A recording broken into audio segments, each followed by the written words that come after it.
What a lovely day!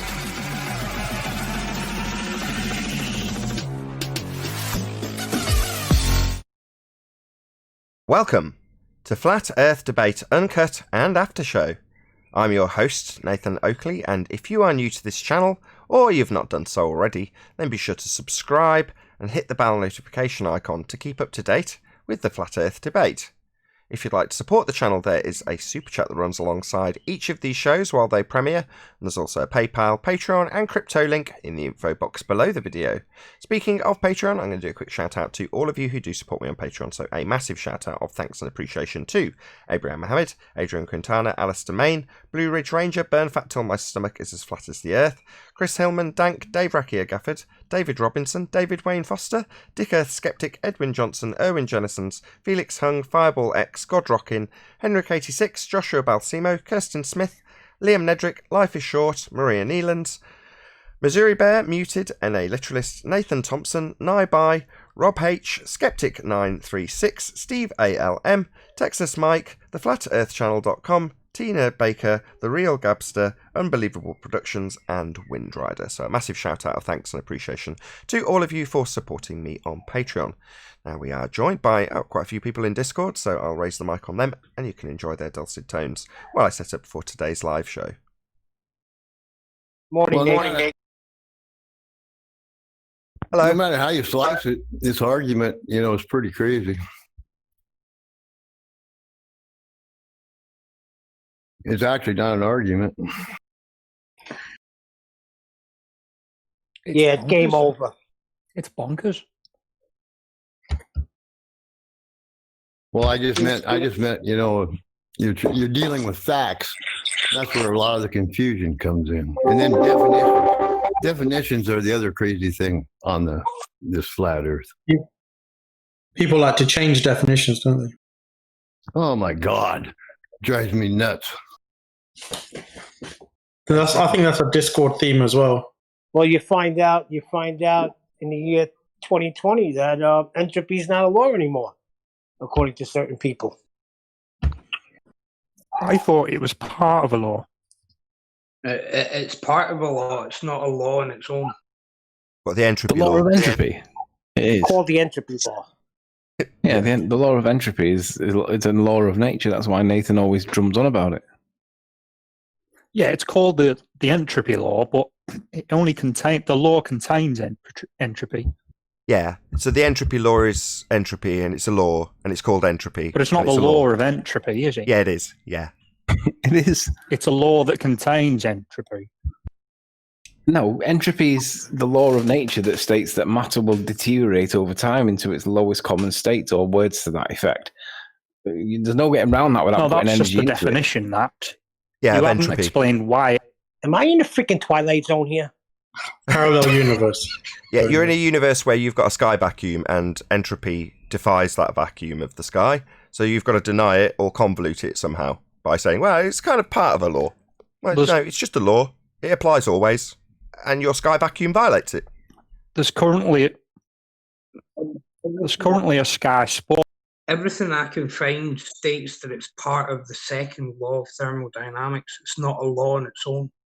They're one and the same thing. The entropy law is the second law of thermodynamics. They're one and the same thing. And they do apply to open systems, contrary to the assertion by ballers that they only apply to isolated systems. Yeah, but you're just going on to another subject there. Okay, Well, regardless... Okay, regardless of how you want to convolute whether or not the entropy law is a law of nature or not, you understand what it entails, what it describes. It is, after all, just a description of something that happens always, without question. It's just describing that which happens always. In this case, entropy, change, or qualified by the gas filling the space in the case of your sky vacuum. Yeah, but you conceded yourself. It describes it. It's not a law in it. Yeah, a law is a description of something that happens always. Entropy is always occurring, and the description of it could be called the second law of thermodynamics or entropy law, whatever you like. It doesn't matter. It's just describing something that happens always. Like, hot will always flow to cold. Your coffee's always going to get cold. No, that's It's not going to go the other way round. You're not going to put down a hot or medium to hot That's not the coffee. definition of a law, Nathan. Oh, right. A law doesn't describe what So, happens. At the beginning of this, I said, The law regardless against of robbing the... banks doesn't describe what happened. It does. That's what a law is. It's a description of what happens. Science is what the reason why something happens. The Science cause. explains, laws describe. I disagree with you. I don't care.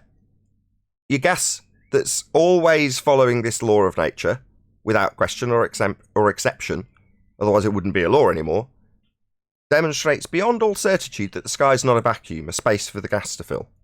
You know, gas doesn't just stop expanding to fill the volume it's got to fill. That never happens. You'll never demonstrate it.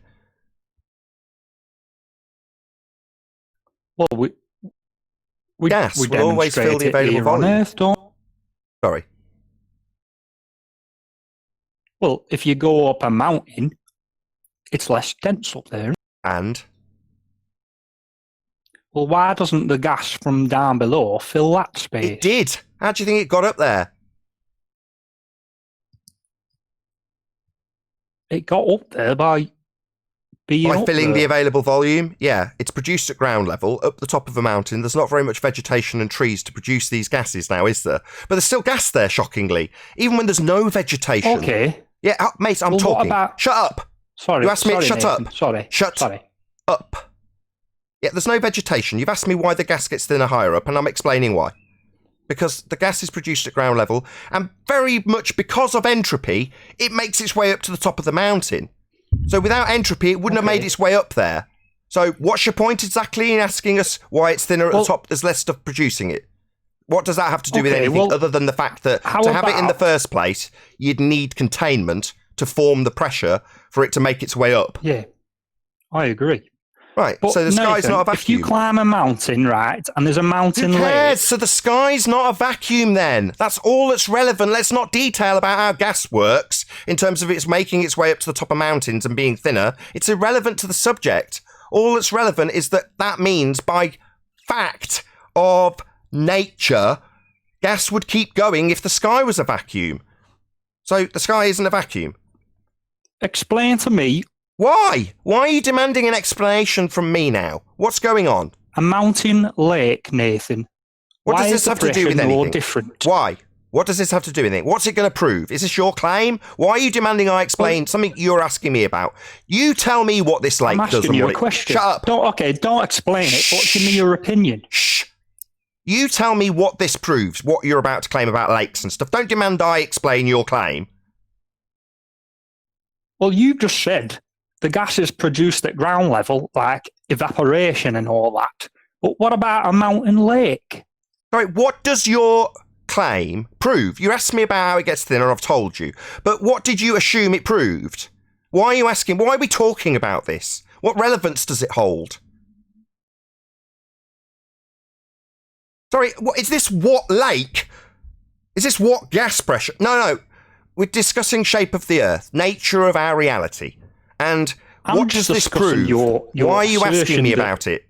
Why gas pressure has these gradients? I'm just discussing that, Nathan. Why? If you don't want to discuss it, then don't I'm posit asking it as a why. theory. I'm asking why. You just discussing it. Why? Because what? What does it prove? I'm having a discussion, Nathan. I'm not Sorry. saying it proves this or Oh, that. so who I'm cares asking then? So your you're just here to opinion on shoot the it. breeze. Just here to shoot the breeze. Yeah, it's pre-show, as you've said. I don't care. I'm asking what the relevance is. You seem very determined to ask me about why it gets thinner, because presumably you think that proves something. And I'm asking you what you Well, think Nathan, it proves, you're given hosting that a show every on time I Flat try and explain Earth. this to you, you start talking through me. So what did you think it I'm proved? sorry, I'm sorry, Nathan. Right, you host a show that says Flat Earth Debate. I'm asking a question. I'm asking your opinion, and you can give it if you want. You don't have to. But Are you dense? I'm asking what the relevance is. Are you completely stupid? What is the significance or relevance of that which you ask? right, I've asked you a question. You don't. Yeah, I know you've asked me a question, and I'm asking what the significance or relevance is, but you seem to be thick. What is your Are we point? gonna resort to ad homs again, Nate? I'm asking what your point is, and there's a stony silence. So I'm going to assume, given that you haven't told me what your point is or what you think it proves, that you're just a moron. Now, that's an assumption, you're right. It's not an ad hom, it's based on the fact that I've asked you 4 times what you think this proves, and you haven't told me. You've told me I host a show about Flat Earth. That's correct. It doesn't in any way detail what you think you're proving with this nonsense you're asking me about. Okay, do you want me to tell you? What? Tell me what it proves. It proves you're not open to any kind of discussion. It doesn't prove anything, you moron.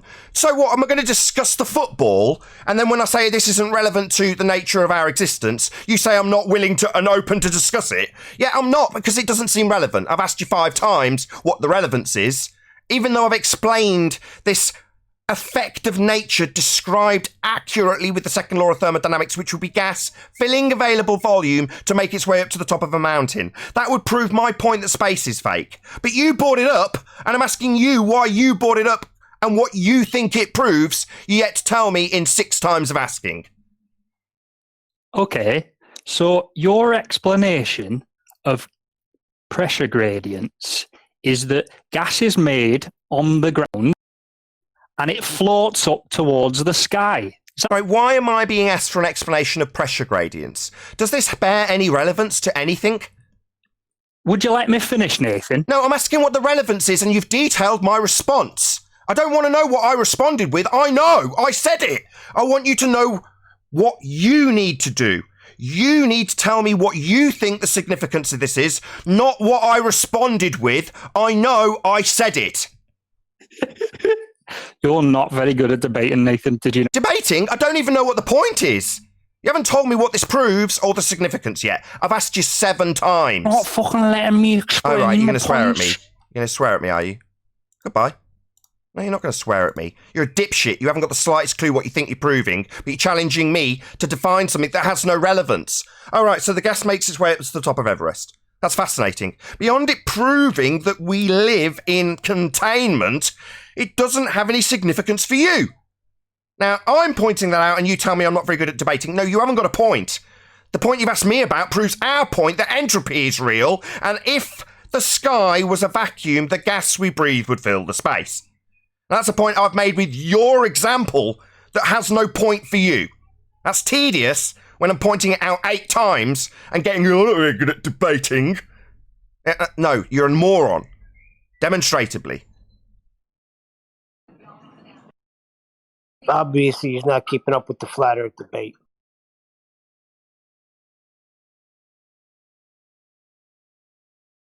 Try again. Hello, Sleeping Warrior. Hola. Good to have you. Nathan, do you remember when we were talking about the Isle of Man stuff and the Ordnance Survey came up with regards to the elevation? I do. I copied and pasted a publication from Ordnance Survey with regards to grid references in the Master B chat. Did you have a chance to look at it by any chance? Yeah. I studied that. No, I didn't. No. I'll take that as a sarcastic no. They've got a dedicated chapter with regards to the shape of the Earth. Now, when we were looking into it to see whether or not they flattened out a curve or whether they curved it from flat, they only had a paragraph. Well, I'd say 2 lines. But now they've actually got a dedicated paragraph, or a dedicated chapter, rather. And they're talking about how the geodetic surveyors and the ellipsoids are all calculated and applied and all this stuff that they didn't have before. It just seems to be a direct consequence, not necessarily of us, but certainly of this topic, in the sense that they're going into far more detail about the shape of the Earth now that they never mentioned before. It's definitely worth considering. Oh yeah, I've got it up on screen now just so people can see what we're referencing. What was the page number? 6. Oh. It starts off with... Well, actually, there's one that's 1.2. It starts off with a few myths about the coordinate system. Myth 2, which is at the top of page 7 of 53. On 1.2, a few myths about coordinate systems. Yeah, the next page. Go to the top of the next page. Got it. So it says, in here now, right, they say that a horizontal plane is a level surface, And then of course it cannot be because the Earth is round. Any gravitationally level surface, such as the surface of wine in your glass or the surface of sea averaged over time, must curve as the Earth curves. So it cannot be flat. It's direct reference to us. This cannot, that is, it cannot be a geometric plane. But more than this, a level surface has a complex shape. It is not a simple curved surface like a sphere. When we say a level surface, we mean that a surface that is everywhere at right angles to the direction of gravity. I wonder what they mean when they say gravity in this context, because we know it's not a force, right?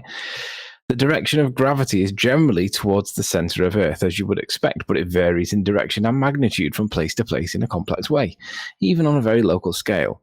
These variations are too small for us to notice without specialist measuring equipment, and are due to the irregular distribution of mass on the surface, hills and valleys, and also to the variable density of the Earth beneath us. Therefore, all level surfaces are actually bumpy and complex. Well, we can agree that bumpy and complex might be a description for a level surface, but we don't agree that that it's not following the curve of the Earth, or that it is following the curve of the Earth. But listen, it goes on, it says, this is very important to coordinate systems used to map the height of the ground, because the idea of quantified height implies there is a level surface somewhere below us which has a zero height. Even statements about relative height imply extended level surfaces. When we casually say point A is higher than point B, what we really mean is the level surface passing through point A, if extended, would pass above point B. So to accurately quantify the height difference between A and B, we would need to know the shape of the level surface passing through point A. In fact, we choose a general reference level surface of zero height covering the whole country, to which we can refer all our measured heights. And then this level surface is not flat. It's like they've written it for us. But if you go down to the next couple of pages, the shape of the Earth is on the middle of the next page. They're talking about how they do it. It's just a really good read for anybody that's interested in this topic, in the sense that Ordnance Survey are describing how they do it. And the use of the word gravity and how they apply it is very interesting, given that it conflicts with current physics. I'll leave it there, but it's definitely worth a good read. Thank you very much. Hey, Paul. And hey, Brian, by the way. Hey, everyone. Hey, Brian, Paul. Hello, hello, hello.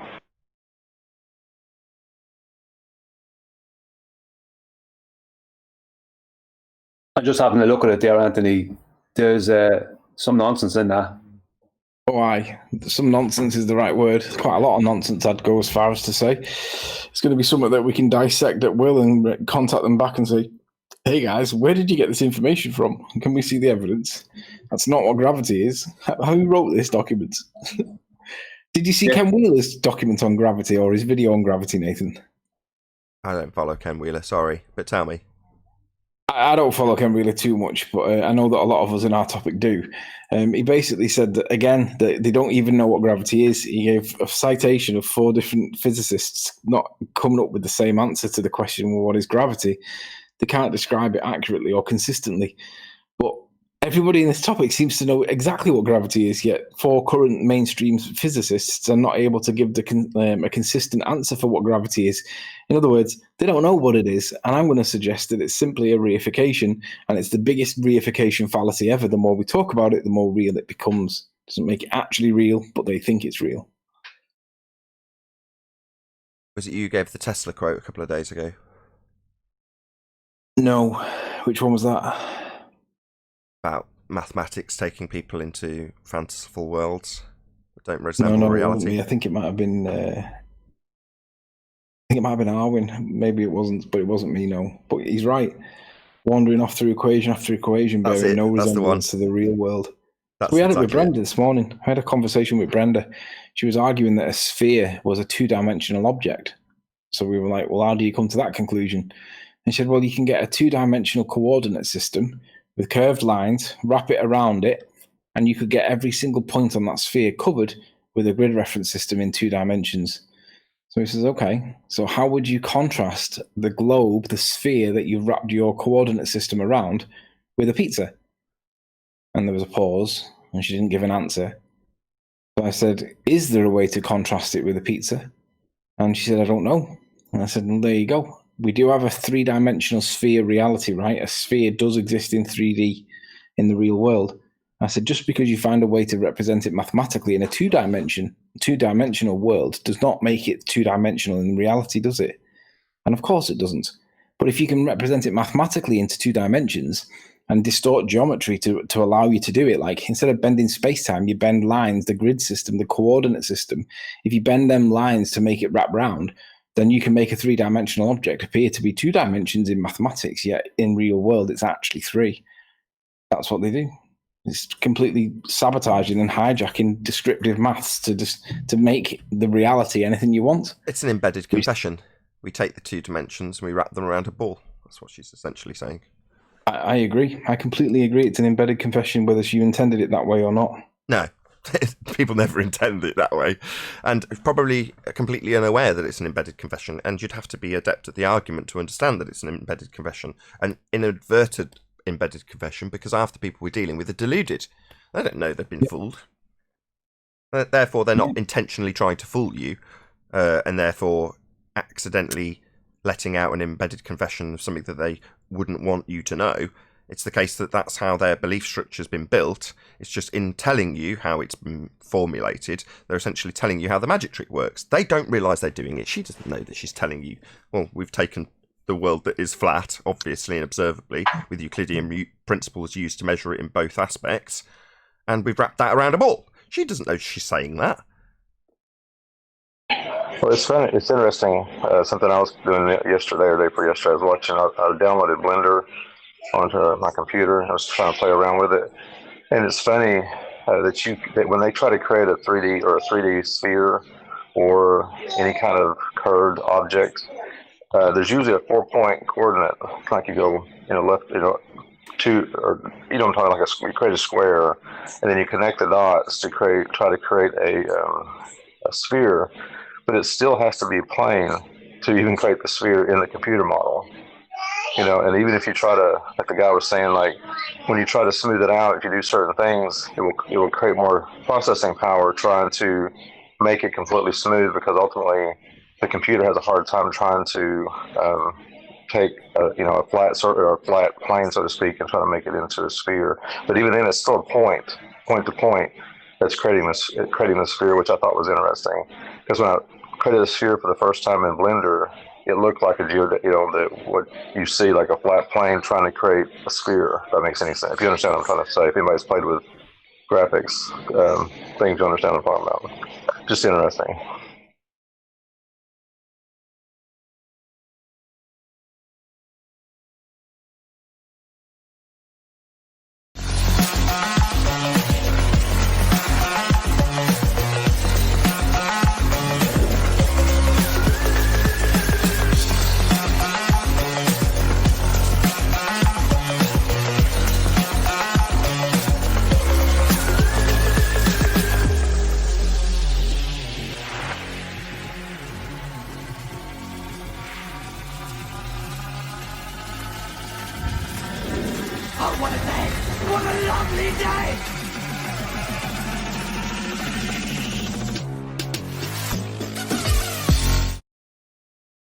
Welcome to Flat Earth Debate Live.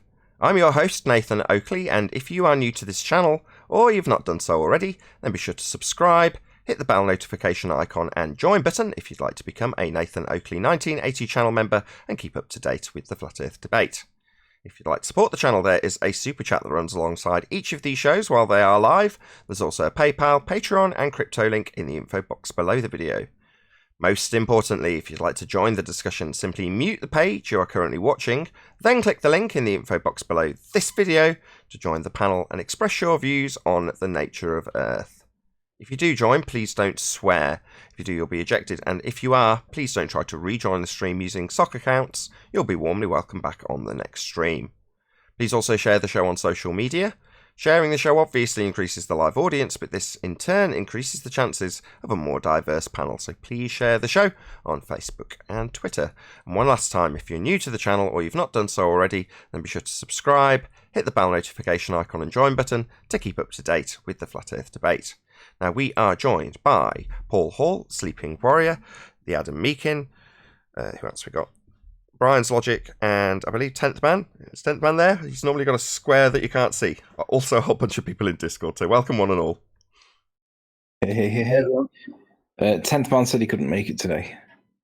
Okay, fair enough. I'm going to do a quick shout out to my latest channel member, which is Kevin Tooth. He's my latest penguin. Thank you very much for joining as a Nathan Oakley 1980 channel member, Kevin Tooth. Any signs of a physical geometric sphere edge horizon, formerly known as Earth curve? No. Nathan, I thought you were a bit of a scaredy cat yesterday. I thought Rumpus was very much on point. He had you in the corner, Nathan. He had your toes to the fire. You should have let him speak more. Yeah, if you say so, Anthony. To be honest, it was a brilliant example of how they can't. I don't. Do you know? It'd be interesting to see how many ballers pick Rumpus as his. Like we've all been picking our best two people with himself as a substitute. Wonder how many people pick Rumpus. Rumpus is underappreciated. I can't believe I'm being forced to do this because I was explained that there was a straw poll. Rumpus didn't appear on it, and neither did Zanuck, and there was a few others that I'm not going to mention. But nevertheless, they were pointing out that because they use doublespeak, because they contradict themselves, that's why they wouldn't have them. It's like, don't you realise that you're on the losing side of this argument, and that if you're on the losing side of the argument, that is essentially an essential tool in your toolbox? Because what are you going to do? Lose and concede? No. You need to keep going indefinitely. Never actually show that you've actually reached the point where you've lost. That's why we end up with scaredy cat and testing 1, 2, 1, 2, rather than addressing the fact that you can't measure a geometric horizon. That would be a tangent point. If you've got an apparent horizon that isn't geometric by their own definition, that's never going to have a rebuttal. It's a contradiction. So, scaredy cat and testing, you're never going to respond. I only get 2 seconds. That's what we get. Hey, Owen. Hello. Any signs of axial rotation of the Earth-based variety? No. Go, Chemo, go. Go, Chemo. Hold on. Michael. You're a valued member of the team. Hello. Can you hear me now? Hello. Afternoon, Spurs. Hi. Hold on. Hello. Yeah. It's about Did you get to the gravity part or anything like that? Any scientific evidence of gravity? No. They've conceded. They've given up. They've decided because now what they're doing. Because we went through it last night, and after this show, I'm going to upload the discussion on it. But they're now trying to figure out a new solution for this effect that they see happening. So Mr. Scott, Kosho, Jem, all of them, they all recognise gravity is no longer a force. They know you can describe it as a force, but they don't consider it as a force as mass attracting mass anymore.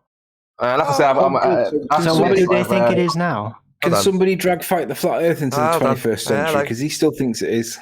Spurs, Nah. Are you done, Spurs? Is that all you had? Is there anything else you wanted to add?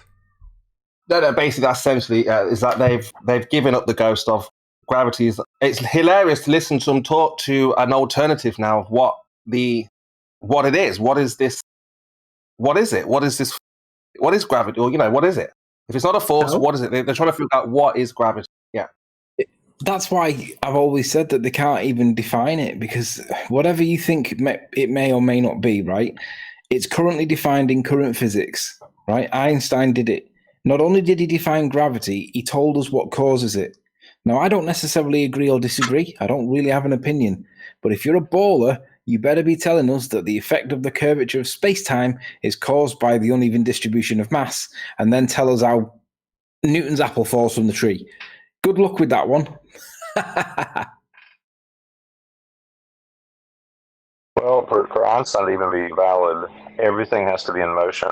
If things are at rest, Einstein falls apart. But even the idea of gravity falls apart, or a force falls apart, because you got to have acceleration. So if things are at rest, how is there a force in play? Okay, let's just summarise what the situation actually is. So what we're saying is in 2020, people have now appreciated and understood that your Newtonian force has been superseded by newer bullshit pseudoscience called Einsteinian gravity, which is not a force. So it's taken 105 years for these idiots to catch up with not the latest bullshit. Now, bearing in mind, we've taken 3 years to get these fundies to the point where they parrot the correct pseudoscience for their religion, which is Einsteinian gravity. That's the heliocentric force that's not a force. You can think of it as a force. That's what they should be parroting. Einsteinian bending of pseudo-Ramonian force space. That's their force. That's not a force, but you can think of it as a force. Anyway, it's not the current science. Hold on. It's not the current science, though. Oh, it's already started, the rumpusing. So once they're parroting the correct pseudoscience of Einsteinian gravity, we can start pummeling their pseudoscience that they should be parroting. It's just taken 105 years for them to start parroting the incorrect, now debunked by quantum mechanics, pseudoscience that is Einsteinian gravity. Well, hooray! Maybe just another 105 years before they get to understanding that quantum mechanics has pummeled that pseudo-nonsense into the oblivion that it came from. So another point I want to try to bring up. So I was speaking with Gem Panda, and so they were like, well, where's the model? Where's the model? Where's the evidence? Where's the evidence? So I was essentially saying, well, the black swan is the beginning of the end of the heliocentric model. And I said to him, even if I was able to give you a model, a fully working model right now, today, here and now, and gave it to you, presented it to you, I said, how long do you think it would take for the entire world to catch on to this model or accept this model that I've just given to you, that you've now accepted as a working model? We would still have to wait before everyone accepts it. So I said, this is a similar thing with the black swan argument. I presented something to you that just takes time for the turnover. So it's not like we can just, convince everyone of flat Earth overnight. But this is the beginning of the end of the heliocentric model. So the idea is that they want a model, wouldn't make. I said, what would a model do for you anyway, right? So yeah. Can I just point out that if they now accept that gravity is not a force, the next thing that we ram down their necks is, well, what's buoyancy then? Because that needs gravity to be a force. And if gravity is not a force, then buoyancy, both mathematically and physically, cannot exist. So why do helium balloons go up then? Go on, Owen. It's just relative density. It's what it always is. I know. And relative density, it has this slight a problem, mainly that it doesn't play into the idea that gas could be kept in some way sticking to a ball, opposing a giant outer space vacuum. And that's really the only problem they have. Because if they didn't need to assert that, then relative density is going to work fine. Everything's going to work fine. I was quite excited to hear Mr. Scott go, because he's got a PhD in maths and all these kind of things. So it was quite excited to hear him say, "Oh, it's not a force. We know it's not a force, but we're trying to figure out." And today, Kosho and the guys there were trying to figure out, well, what is gravity then? What is going on if it's not mass attractive? Is only relevant there's no such thing as buoyancy. There was no mass. There was no such thing as mass. There's no such thing as gravity, and there was no such thing as buoyancy. Buoyancy is just floating, and floating is only relevant. What they call buoyancy is only relevant to liquid, and it's just volume, area, design, and displacement. That explains buoyancy. That explains why things move. So hang on, I've just realised we can reform one of the questions with regards to gas pressure. If they now accept that gravity is not a force, instead of saying how do you have gas pressure without a container, what we can say is, why does all the gas pressure pool at the surface and disperse up? Because if the minute you say it's pooling at the surface on the Earth, then that implies implicitly that we're a container, right? No, it's not pooling. Where's gravity now then? Stop. Humorous though it may be, a gas is not pooling. So in the pre-show, a guy's like, why is there less gas at the top of Everest then? It's like, well, there's less gas because the gas has made its way up by way of entropy to the top of the mountain, even though there's very little vegetation up there, if any. Well, that's an entropy increase. It's been produced at ground level and gone up. Well, that's not pooling. No, you're right. You're quite right. I'm conflating the term, and I probably shouldn't do. I'm assuming that everybody understands that the biogeochemical cycle is the reason why the gas density gradient exists, because all the gases are created at sea or ground level. We learned it when we were 10. We've forgotten it, but now we're remembering it because it's important. But on their model, if gravity is not a force, then it must be pooling on their model, because they haven't got anything pulling it down. So it must be pooling on their model, right? I don't care. Their model and what it does or doesn't do. What they never deal with is the fact that different gases are up higher than other gases. Some gases are up higher than other gases. Some gases are lower than other gases. That's all part of relative density equilibrium. So it'd be interesting for them to actually come up with what is the actual mixture of gases at the top of Everest. Which gases are most prevalent there? You know, I think that's been well established. Yeah, but they don't. They just say it's the air is thinner up there. It is. Air is thinner up there. But air is a mixture of nitrogen, oxygen, mainly nitrogen, and then oxygen, and then you have 1% trace gases. But like if they're talking about air or oxygen, which is only a part of what we breathe, I mean, there's less of that there. But there's other gases up there that there's less of down here. Well, I think that especially the levels of nitrogen are low. Hydrogen and helium up that way, rising up, then you will have air, oxygen. You know what I mean? It's like it's always how come there's less gas at the top of Everest? No, there is less gas, but there's also it's the mixture of gases that are up there. It's going to be different from down here.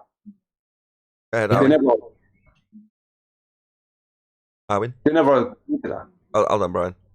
Go on, Owen. No, yeah, just correct. And at the top of Mount Everest, I think what a distinct difference is that the levels of nitrogen are much less. And that matters a lot for how the gas actually behaves as it's being absorbed in your blood and all that. And why people need a pressure mask. It's not even about the oxygen. It's about just the total mixture of gases being so different that it's hard for your body to assimilate and all that.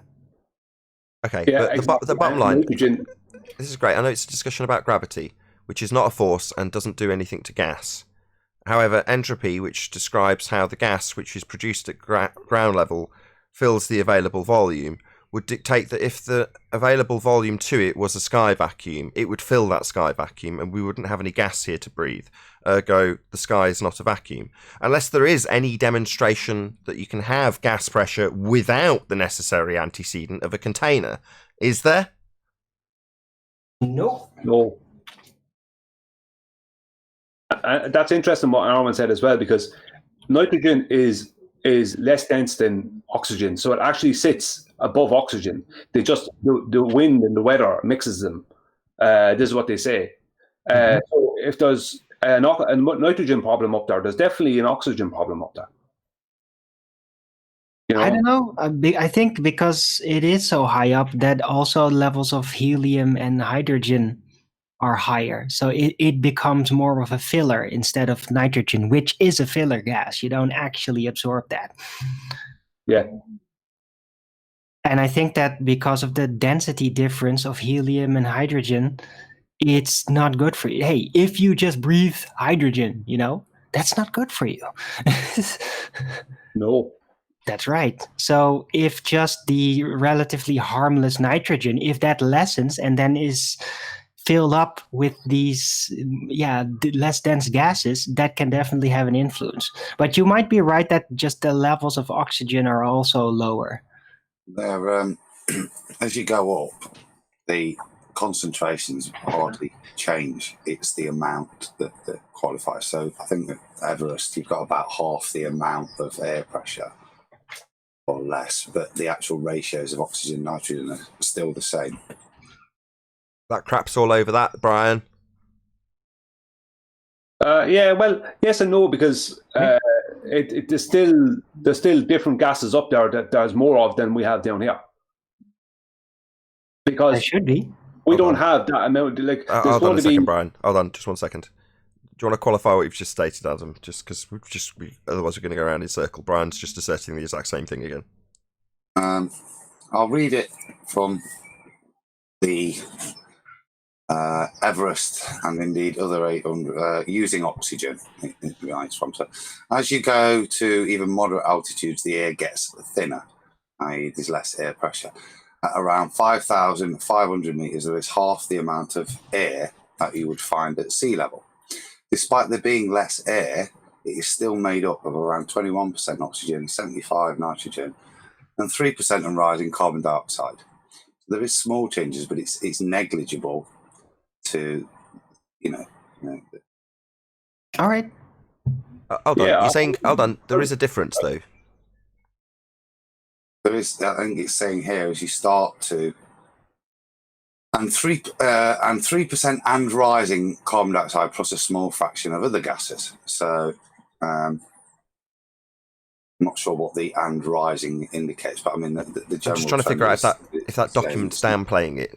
Negligible change is still, there's a difference, right? If there's a difference, Brian could be right. If there's not a difference and it is exactly the same, then it's just the pressure that's going down. But it depends how they're spinning it. Would be right, but it's dynamic, so he's never going to have the chance to be. At those lower levels, there's a lot more dynamic effects, isn't there? So it's only when you get a lot higher that things tend to settle into layers. It's a lot more mixy lower down. Just that whole area is mixing a lot more, subject to all the winds. I think a lot more in it. But there's still I think as Brian's suggesting, a tendency to separate, but not. It's not able to because it's dynamically mixing with winds and the thermal effects of the sun, etc. So all the time. So. Well, if I may add something to that, it kind of reminds me about what I learned about metallurgy. And that is what happens when there's a lot of trace metals instead of the main type of metal in there, how that affects even the melting temperature and how fluid it gets and all that and strength. And yeah, at the bottom on the Earth, there is a lot more trace gases, which means there's just more different types of gases in there having their influences, trying to, affect things, or it just affects things. And up there, it's less. So it will separate more easy. It does make sense to me on an intuitive level, at least. Yeah, I'm not going against any of it. What Adam said was totally fine, and I totally agree with it. What I was saying was along the same lines, but my point is that there's gases there. I reckon in more like helium and hydrogen there has to be more of that up high than there is down low, because it doesn't stay down low. Okay, and that's the problem though, isn't it? So up high, what's up high? Well, it's up high. What's up high? Yeah. If I say, for example, I'll qualify it. If I say you're going too fast, if I tell you you're going too fast, and you go, well, how fast was I going? And I go, too fast. You're not going to get anywhere. No one's going to understand what we mean. So if you say you go up high, what's high? Now, on screen, I've got a heliocentric depiction of what could be considered quite low, right? In their terms. So what's quite high? Now, I'll just add one more thing, Brian, I will let you go. So given that we don't know the parameters of our containment, what's quite high?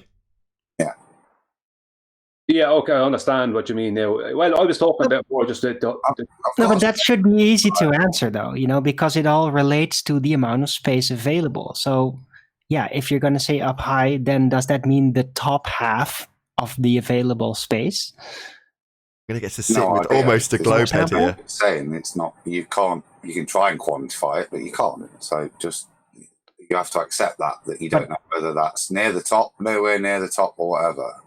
Top, you say? Right, but hold on, Owen. Hold on, Owen. What's this word? Top. What top? What are you talking about, Adam? The top. What top? Yeah, fair point. That's why I laughed. We have no way of determining any scale to it, whether there is a top, what containment, where the containment begins. It's what you can say is what it is at the altitudes that have been measured. Is all I would say. There is a tail off biome. Yeah, we can say what we see. Okay, wonderful. But I'm appealing to the flat earthers now, not the globe heads, right? None of you have got the slightest idea what the sky is. So just get that through your thick heads, all of you. None of you know what the sky is. Stop telling people what it is. And the same goes for models, right? Keep shouting him out, and I'm pretty sure he'll just get deleted from YouTube eventually. But there we go. Thrice 8 Hermes. Check him out. When he talks about models, he's in a slightly different context, but the point is the same. When he's talking about following another man's model, it might be a political model that he's talking about. But models are still models. Yep. So when, I think it was Spurs earlier saying, well, he's being demanded of a model. Well, why should Spurs or me or anybody else be the arbiter of another man's way of thinking and perceiving the world? That's all a model is. My model, you know, the place you want to get to is where you've got your own model, and you understand that your model isn't a representation of reality. It's your construction that lets you perceive the world, as opposed to someone else's model, for instance, a globe, which has been, in this example, foisted upon you without you even realising it. But these are just models. We don't know what the sky is. We don't know what the world is. So don't make up a model. No, but we do know that gases that of less density rise above gases of more density. Yeah, let me just give you that bit and I'll show about it. So it's, this bit I've got, look, up around 100 kilometres, the composition is fairly normal in that what we surface dwellers would expect, as stated that previous composition. After 100 kilometres, the percentage of molecular nitrogen and molecular oxygen decreases sharply, and there's also a similar sharp increase in monoatomic and triatomic oxygen, better known as ozone. Also, a small increase in the percentage of monoatomic nitrogen and nitrogen compounds, and argon disappears entirely. So you do start to see then higher up the effects of the heavier gases not continuing.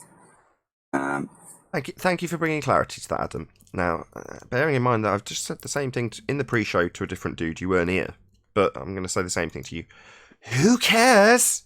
What the hell does this prove? Who cares? I'd like to say something. Even let's say the gas does layer up like that. If the top layer disappears, what happens to the second layer? What happens to the second layer after it disappears? What happens to each layer as it disappears into the void? What happens to the layers below that?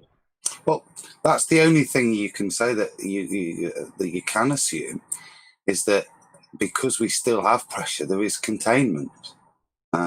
To say what happens if the top layer disappears, to me, is the thing that you can say isn't happening. The top layer can't be disappearing. Perfect. Otherwise, perfect. You two are ace. I could kiss you both. So Paul phrased it as a question and Adam answered it. Right, that's the point. It's our point. But when we're discussing the gradients and the dispersion of the gases, the separation, the density, all of this stuff is irrelevant. Completely irrelevant. It doesn't prove anything about anything. The only reason, generally, we're discussing that subject is because we've been asked why there's a gas pressure gradient. And the reason we've been asked is because the person who's asking us has been asked how we can have gas pressure, or a gas pressure gradient for that matter, without containment. So we end up with us pointing out how entropy works and why you end up with gas at the top of Everest at all, i.e. there's been an entropy increase. Well, when you're describing that, unless you actually reach the point that you go, well, this is only relevant to us, because all we're doing is detailing how entropy works. Well, when you're detailing how something is, what's the point? Well, no, it doesn't prove anything, until you point out that the sky is not a vacuum. But for the guy earlier who was doing the same thing, is asking us about how gas pressure works, how the gradient works. Well, why? Originally, Quantum Racer, when he originally postulated the argument amongst this debate, he was saying, why do I need to explain to you how a gas pressure gradient works?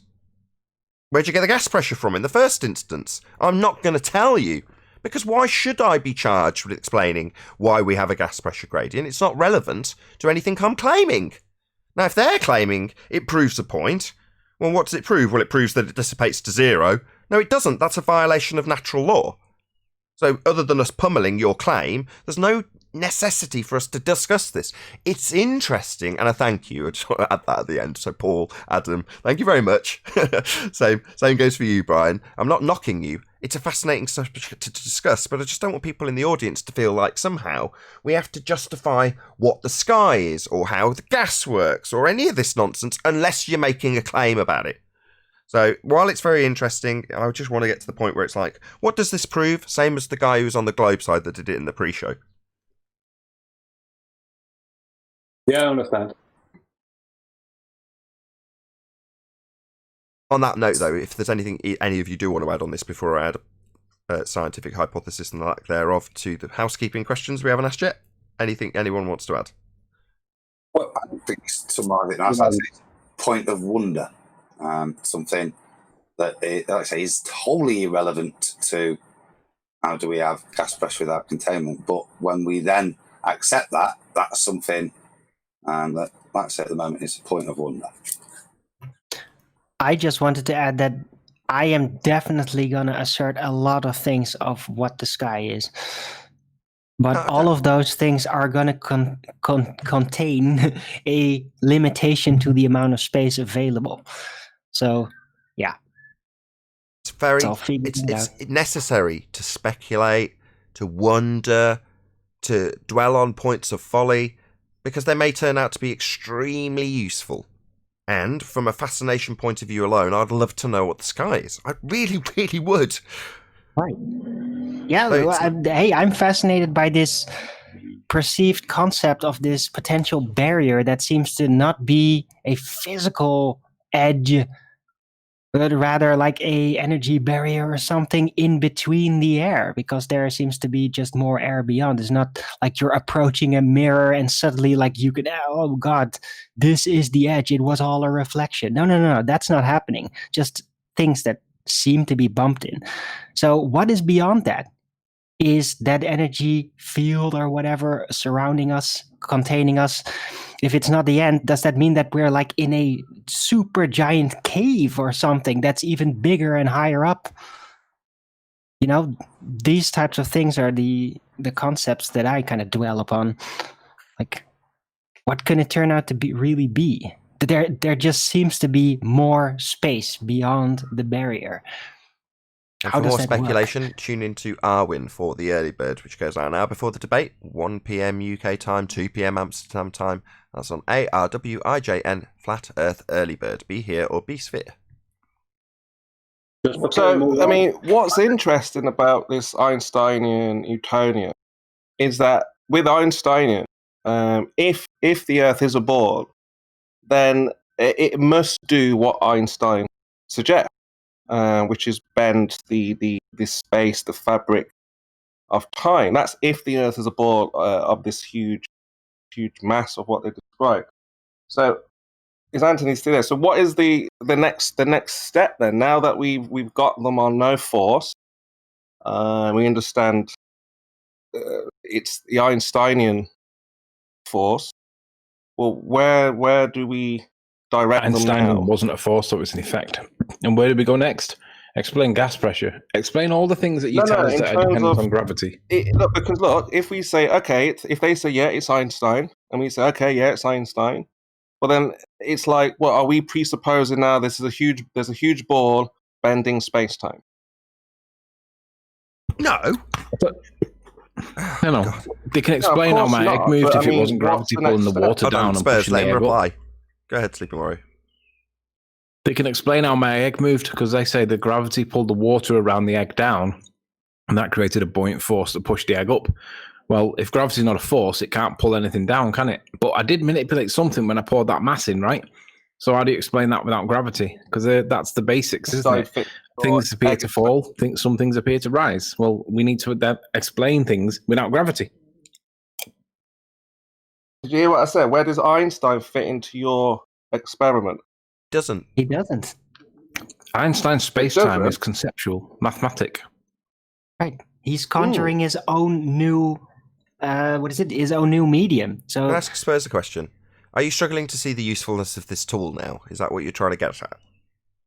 No, I know that. I'm just saying that we should now look at the idea that they've, obviously if it's a presupposed idea that this bending of space-time is a thing, what if the globe earthers will say, yeah, okay, we know it's not Newtonian, it's Einsteinian. Einstein was right.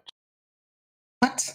Right What are you about babbling about? The problem they have, the main problem they have there is the fact that the speed of light is based on a pre-assumption. That's where the speed of light comes from. It's based on a pre-assumption. And the thing about this constant speed of light thing is a load of rubbish, because the pre-assumption is based off of is Kepler's analemma. And in that analemma, that they're basing it off the speed we supposedly go around the sun. But that is a constantly changing speed. A lot of the ballers don't even know this. It's a constantly changing speed that we're supposed to be going around the sun, or the sun goes around us. It's supposed to be. It's constantly changing. It appears to be changing throughout the seasons. So there is no constant speed of light. Sorry, just do a quick shout out to that flat fellow who sent me a cool emoji. Thank you very much indeed for the support.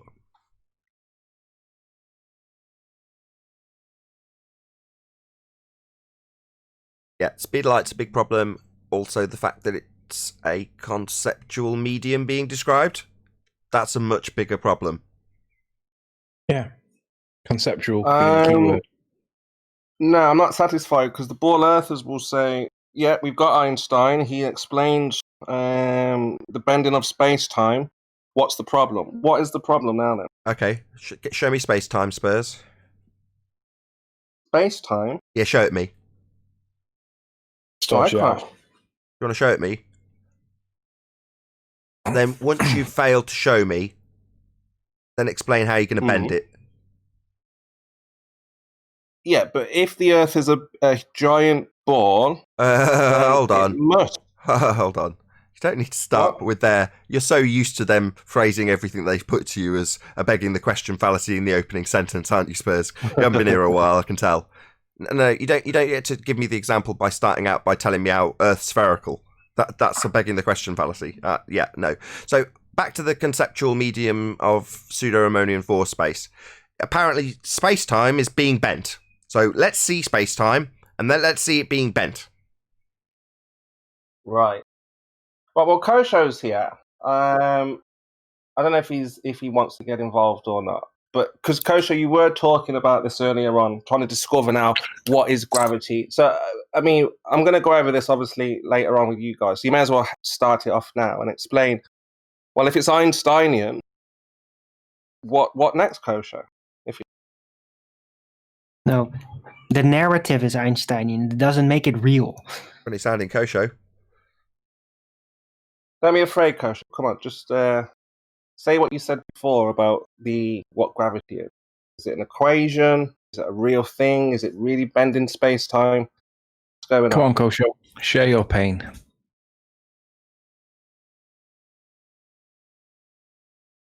No, I think they're getting out because only just yesterday they all conceded it's not a force. So I think they're trying to come up with a solution as to what it is. Right. So this is just a very recent collective from the ball earthers where they said, okay, yeah, we know it's not a force, but we describe it as a force. It acts like a force. We know it's not doing anything. It doesn't have any energy, so to speak. I think Adam's got a question for you, Chemo. Yeah, I just don't know if he wants to get into it. He probably won't, because it is difficult. As we often You know how his ear goes off when he's talking. Hold on, Owen. Go ahead, Adam. You got a question for for Chemo? I'm just trying to grasp what Spurs is trying to deal with next. So you're saying you've got them to the point where they're quite happy to say, "Yep, it's not a force." But as far as they're concerned, that doesn't matter, that definition anymore, because if we go into the world of Einstein, we can explain it mathematically so that even though it's not a force, we can put in a box why there appears to be these things that match mathematically. So they're happy with that, because even though it's only conceptual, it appears to explain it mathematically. So they're therefore happy to create a force that isn't a force, even though they're happy to admit it's not a force. They're happy to generate this force in a conceptual world to just put it behind them. They're happy with that. Is that? Well, yeah, before Spurs answers you, though, Adam, you said that maths explains it. Well, maths doesn't explain. Maths is a language. It describes things. No, that's the exact point, Nathan. I use it, and I know it describes. I'm saying to them, it explains them. It gives them an explanation that satisfies, is satisfactory for them. This mathematical description in a conceptual medium that they've invented and placed all the rest of the physics into is a sufficient explanation for them. I see. It works within the conceptual realm of the mathematics it's being described within. And if you accept that you're within those mathematics and that's your reality, then it works. Therefore, it works. Correct? Yeah.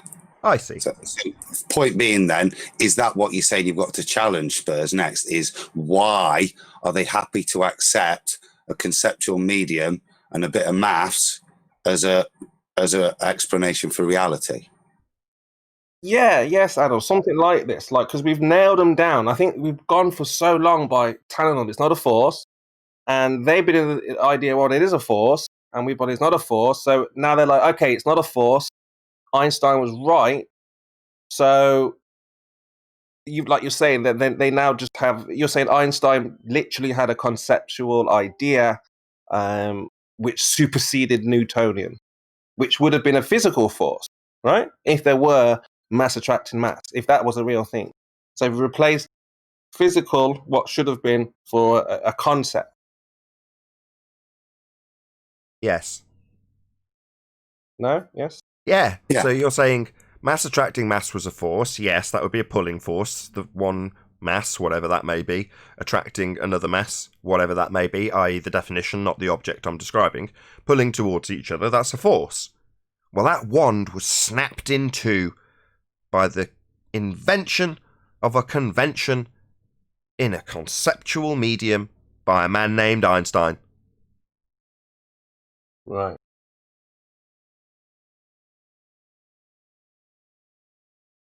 The biggest problem. Right.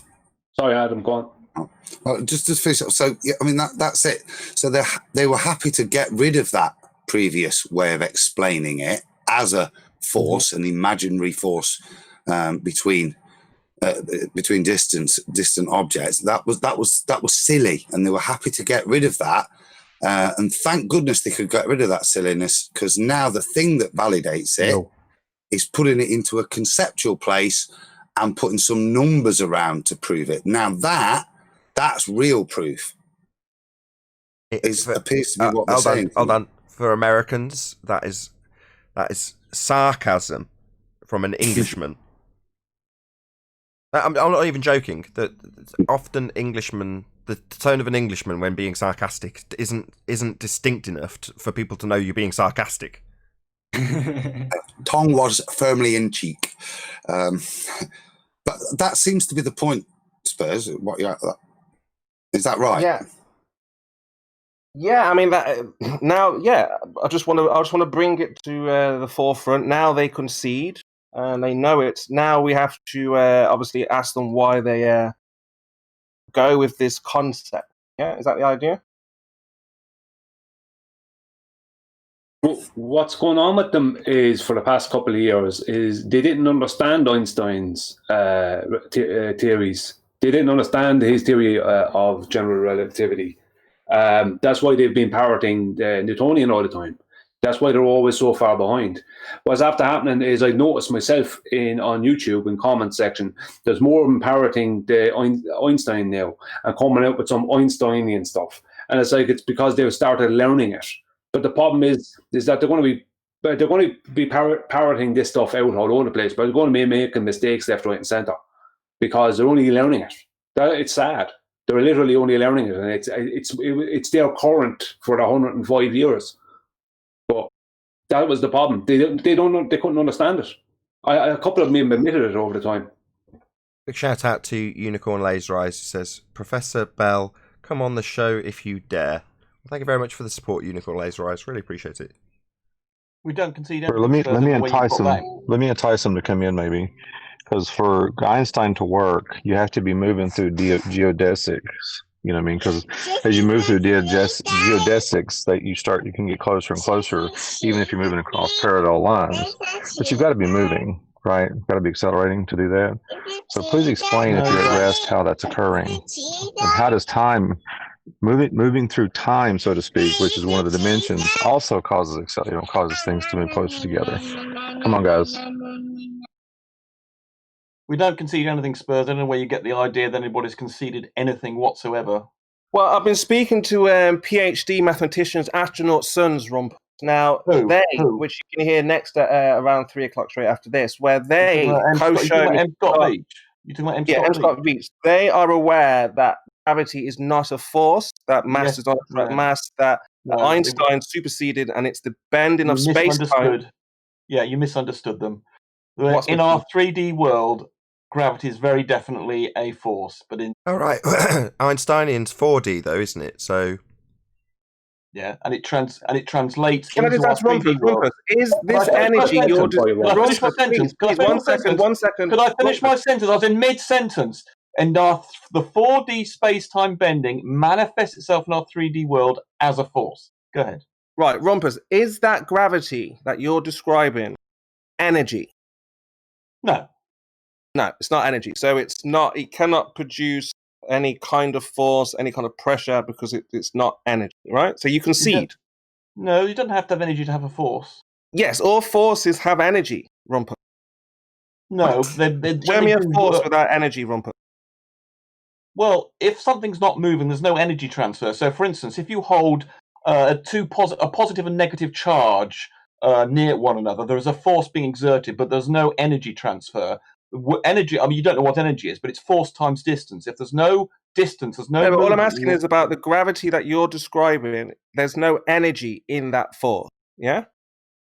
Well, you don't know what energy is, do you? Is there energy in this gravity that you describe, that you say is not a force? Do you know that work is the same thing as energy? Are you familiar with that term?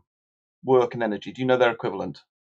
Probably. Who cares? Possibly. Is there energy in it or not? Sorry, Chemo. Right. He's asked you a direct question. You've asked him a question about whether or not you understand something that's a synonym. I don't care if he understands the synonyms. He just needs a yes or no answer. Do you want to ask him again, Spurs? Yeah, is there energy in that gravity, that you're describing? No. So it's not a force. No energy, not a force. That's excellent. Thank you, Rumpus. But it's still exerting a force, which can... No, definitely not. That's doublespeak. No, you don't understand. It's No, I don't understand. No energy, no force, operating in a conceptual medium, asked if there's any energy, answered no. Definitely not a force. We all understand. No, you don't, because you don't know what energy is. Rumpus. Rumpus, do you agree? Do you go along with the lines and agree that Einstein was correct? Yes, because he described what's going on in a 4D world, and he's as he said himself, he does not contradict Newton in any way whatsoever with regard to his equations. The breaking the wand quote. The breaking the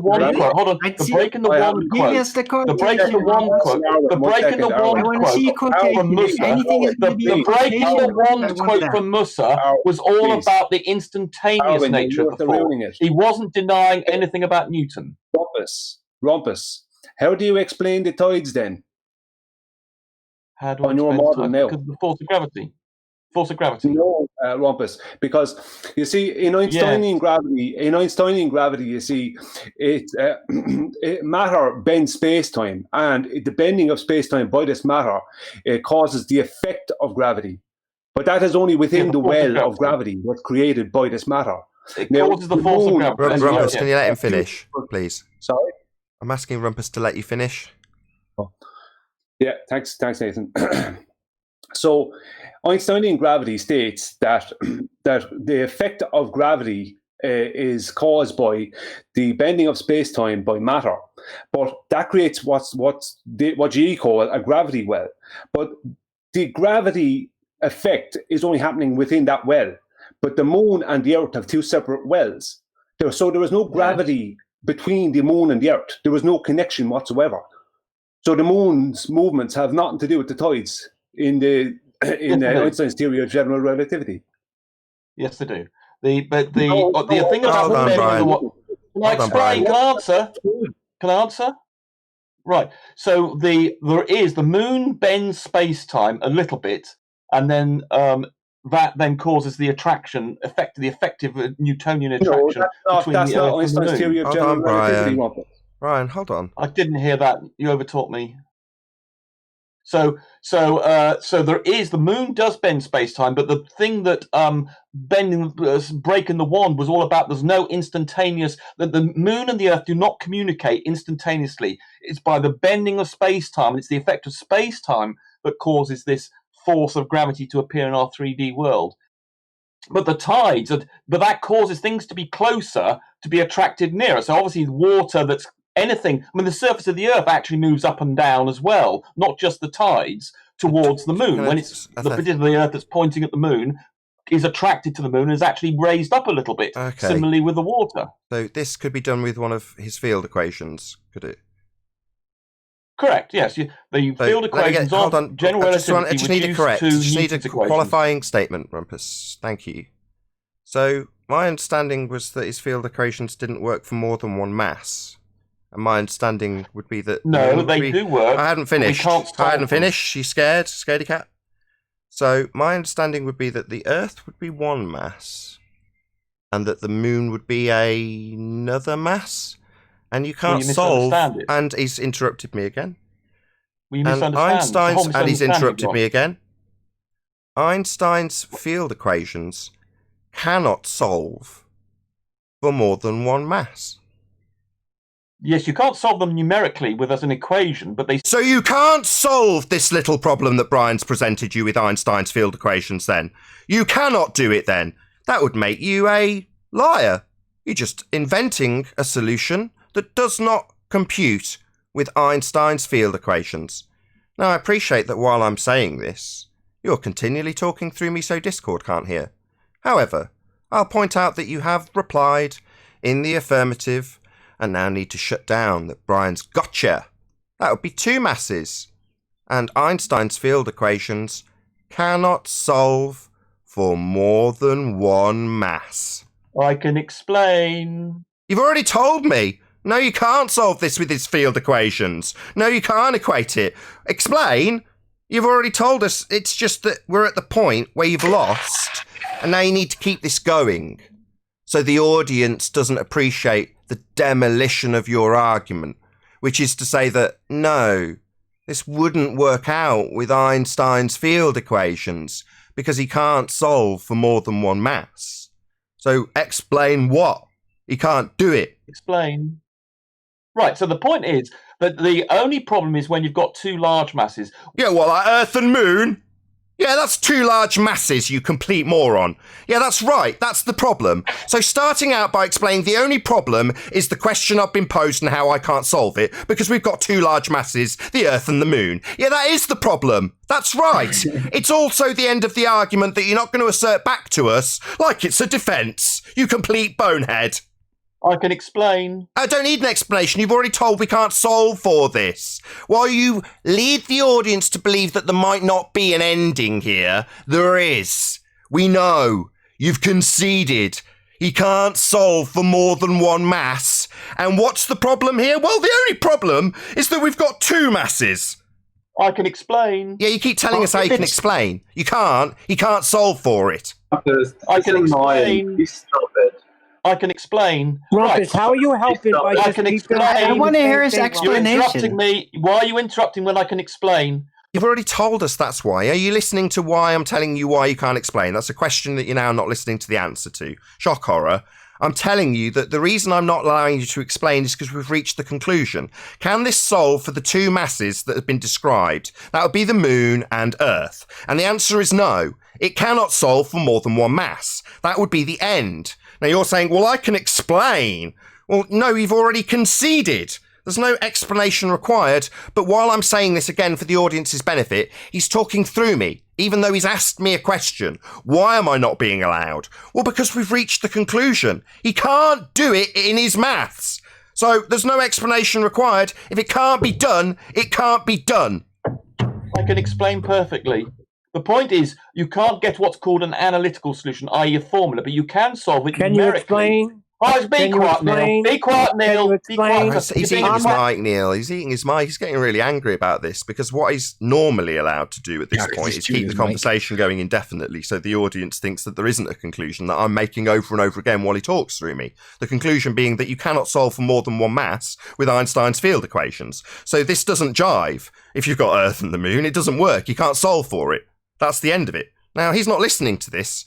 He might be saying scaredy cat for all I know. I don't care. But what's happening is I'm summarising the demolition of the point, which is he can't do this with Einstein's field equations, and he's conceded. But that needs desperate obfuscation, something that the fundies on the globe side think is a bad point. Well, no, he needs to do this. He's never going to win. He can't do it. The field equations don't work that way. Something he's conceded, but needs the audience to now brush past rather than have it reiterated over and over again by me. That's why he'll talk over and over again while I summarise it, and he'll just say, well, I can explain something he's already conceded. It's the end. He can't do it. He can't solve for more than one mass. End of argument. Rumpus has lost. Someone in... Yeah, go on, Brian. The very claim by Einstein that gravity is an effect caused by the curvature of space-time by matter completely disproves everything Rumpus is saying. He's literally going against Einstein.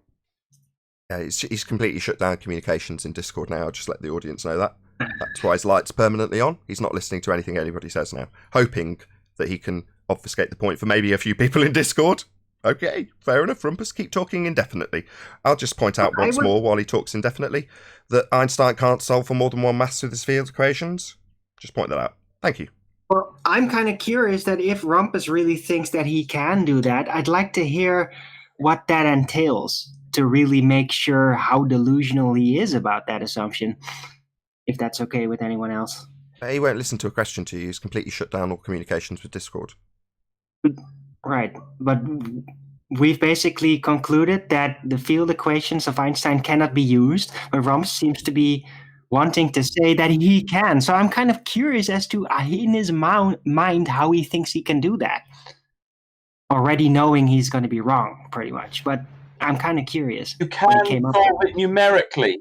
You can solve it numerically. Numerically? Well, we don't live in maths. We live in the world of physics. Physics deals with the real world, not mathematics. Maths is the language of physics. Sorry, we don't live in a mathematical abstraction. Maths is abstract, you complete bonehead. You can solve it with maths. All right, solve it with physics. Physics deals with the physical. Mathematics deals with the abstract. No, it doesn't. Yeah, it does. It's a description. It's a language. Yes. That's what you got, Owen. That's what he's going to do. He's going to say he can solve it with maths. That's what he's going to do. There you go. You got your answer. You're happy. Right, so math is reality is basically his foundation. No, mate, not math is reality. He's obfuscated the point. He's saying he can solve it with maths. No, the maths is his field equations, and he can't solve for more than one mass in his field equations. That is the maths that he's conceded doesn't work, and his rebuttal is, I can solve it with maths. Now, the physics of the maths it's describing would be having more than one mass. And when I say do it in physics, that would be the physicality. It can't even describe it with the maths. That's my point. It's where he loses. But his answer to that is, I'll go back into the abstract and explain it away. And ignore the fact that it can't solve in the maths more than one maths. That's what he can't get around, Darwin. Yeah, okay. Little dodge, right? He can solve it numerically. Well, aren't the equations numerical? I'll tell you what. Maths is let's give him a chance. Let's give him a chance. Show the field equations. Watch this. I want you. The only way that you can recover from this. We've got an idiot installed. Oh, he's got to poison the well before you ask him a question. The only way he can do it. Go ahead. Let him show the equations. We want you to solve it for the moon causing the tides with Einstein's field equations. That's the only way. No explanation. Do it now. What you do I'll is go you to reduce Discord. it to Put it in Newtonian. Discord. Listen, stop being, I'm being interrupted already. Be quiet. Right. So in this situation with the moon and the Earth, fortunately, you can reduce that to Newtonian equations and then solve it like that. Very easy. Oh, that's Sorry. from Einstein. Sorry, reduce it to Newtonian. So we're asking you to solve it with Einsteinian. You're saying you're going to change it to something else immediately. No, we want you to do it within the Einsteinian. Did you not understand what we said? Do you not understand English? Reduce it to the Newtonian. Reduce it to the Newtonian. So say reduce it to something else over and over again. You can't solve it with Einsteinian then, because it's been superseded. We're not using Newtonian anymore. Einsteinian replaced it. It snapped that wand in two. Not forces of mass attracting mass, not Newtonian. Einsteinian bending of conceptual mediums, travelling through geodesics in space-time. No, not Newtonian. The reason you need to translate it into something else is because it cannot be done. So was this what you were desperately trying to interrupt me and talk over me for the last straight 15 minutes? Because you were going to change it into something else? Oh, right. No, the reason, ladies and gentlemen of the audience, he needs to change it into 105-year out-of-date rhetoric is because Einsteinian field equations cannot solve for more than one mass. And as Einstein said, Newtonians, he did not replace anything of Newtonian's equations at all. Still and waiting his for the field equation. equations Yeah, we're still waiting. Still waiting. in simple situations. So you can use Newtonian still equations. waiting. So we're not asking you to use Newtonian. You could, like you could think of gravity as a force. You could do that. We're asking you to use Newtonian, though. Einsteinian, though. Yeah, and it reduces to the Newtonian. So you're just going to keep telling us how you're going to change it into something else and then not do anything? Because we're asking you to solve for this little problem Brian put to you about 25 minutes ago with, Einsteinian mathematics. Surely that would be possible. Oh no, my point that you can't solve for more than one mass still hasn't been rebutted in any way, shape or form, other than saying that you're going to use something 105 years out of date. The math says you can do that.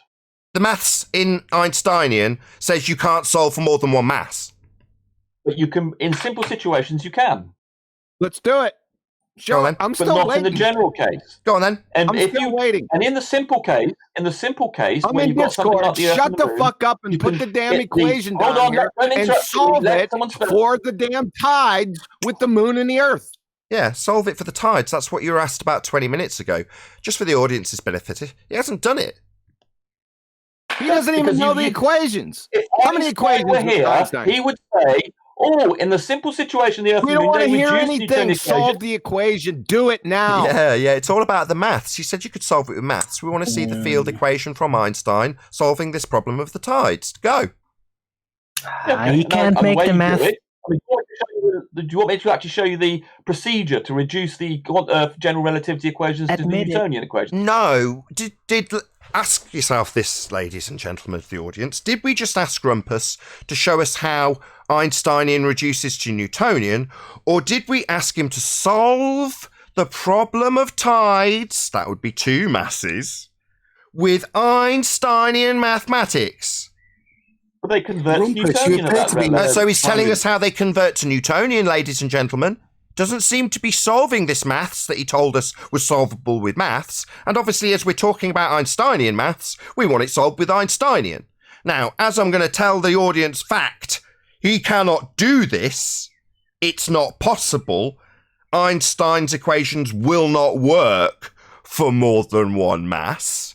He'll tell me when we ask him to show us it doing it, which it can't, that he can reduce it to Newtonian and ask me if I'm asking him to show us Einsteinian reduced to Newtonian, which we're definitely not asking him for. So this is merely an obfuscation of the fact that Einsteinian, now we're all on that right track of the right pseudoscience, heliocentrism needs to be parroting Einsteinian. And here we are within a day of Spurs giving us this good news, us absolutely pummeling the Einsteinian that they need to adhere to.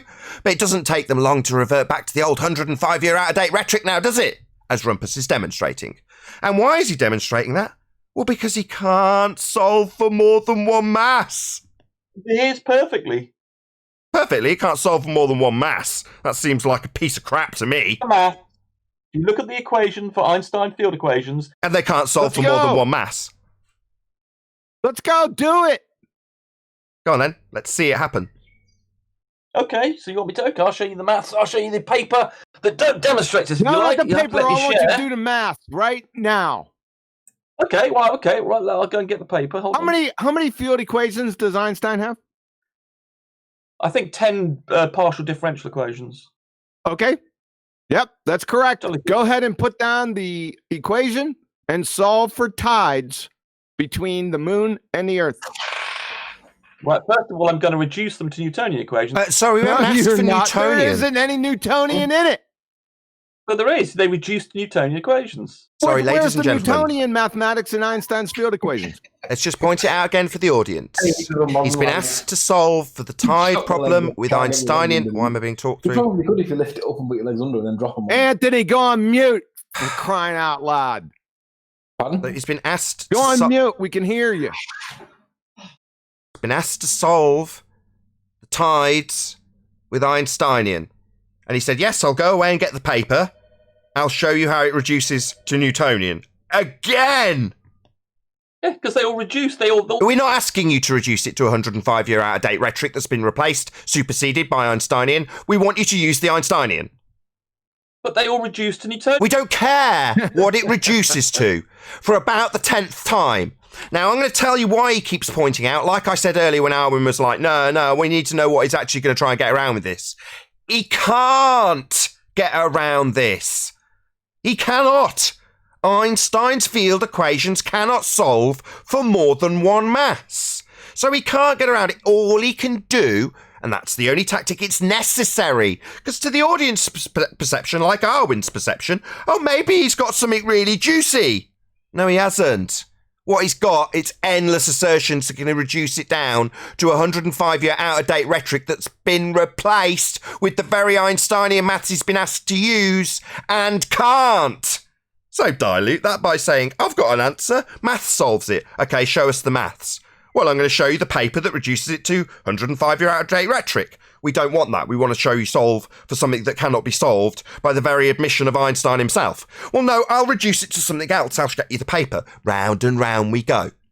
Now, understand, audience members, that you're heliocentrists with a dying globe religion. And we're here to highlight just how dead it is. Now, Rumpus, who you all maybe or maybe not feel is somehow not a good debater because he double speaks and obfuscates, know this. Without this little session of double speak and obfuscation, you'd have absolutely nothing. Because all he'd be able to do is concede he can't do it. Now, he can't do that, can he? Can't show up Einstein's failures. But what he can do is claim he can solve it for maths and then not do it. So you think he might have something up his sleeve? He hasn't. You've got nothing. Nothing. With that, I'll say if you're watching this on either a Nathan Oakley 1980 or Nathan Oakley premiering stream, then stay tuned as there will be an after show to follow. Unfortunately, if you're watching this live on Nathan Oakley 1980, this is where we bid you farewell. A huge, massive, enormous thank you to all of you who smashed the super chat, liked, commented, shared, subscribed, and all that good stuff. Be sure to check out nathanoakley.com and the Flat Earth Debate Forum to keep up to date with the community debate. Once again, stay tuned if you're watching on a premiering stream. I've been Nathan Oakley, and I'll see you all in the next video.